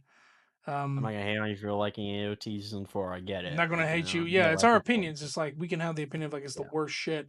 If you like the Attitude Era, sweet. If you like Grand Theft Auto 5 or 4, by all means. And if you're willing to like debate, like we'll even like talk to you in the server, like talk to you in the server, in the comments. We're willing to talk about and discuss. We like talking about it. We Mhm. have a podcast, so we like Yeah. discussing these kind of topics, and willing to do more. So maybe this won't be the last time we do hot takes. We may do a full episode, or will in the future do them at the end of the. Because you said you wanted to do that, right? Your next Yeah, weekly. One every week, a you hot know? take at the very end of the week. So if things have to happen in my life besides work to find. We'll figure them out. So we're gonna start, I guess, doing the rate the experience and hot takes after this episode. But it doesn't mean in the future we won't do a hot takes episode again. So, Yeah. depending on what we have going down the line, because the next few weeks we're going to be talking about PLEs, because God damn. Oh, Oh, boy. WWE. I mean, thank you for feeding this content, but Jesus. 'Cause, yeah, August is going to be Yeah. something. But other than that, that's all I have to say. So. Same. Well, hope you all enjoyed this podcast episode. And again, if you have your gripes with us or agreements, please let us know in the comments and let me post on my Twitter. You can have any discussions. Go to my YouTube page and comment on the video. Follow me at I am RedBeard22 YouTube and Check out his music. Twitter. Check out my music on Spotify. The links are my channel page has my artist page. Follow Krodok at Krodok on YouTube, Krodok55 on Twitch. He's probably going to be getting busy soon on there. I don't know what the hell he's planning on doing, but he's been talking about it. Also, check out in a couple of. Well, Yep. I was gonna stream today, but then I decided not to because I got cold feet. But you know, Damn. Well, but he is planning on working on an WWE show reviews like NXT, so expect that. If you're in the server, he will be posting those there too. But post notifications on, like, subscribe. Um, we're grow. I didn't tell you this, but we're moving up in Spotify. That the last episode got they going through, not a lot, but they are more than the last one. But we're going places, people. Like and subscribe if you want more, because we're gonna keep coming. We're gonna keep going. Yeah. So yeah, but we are the Beard Bros, and if you're not down with that, fuck it. Anyways, peace. That's all. You suck. Your ass.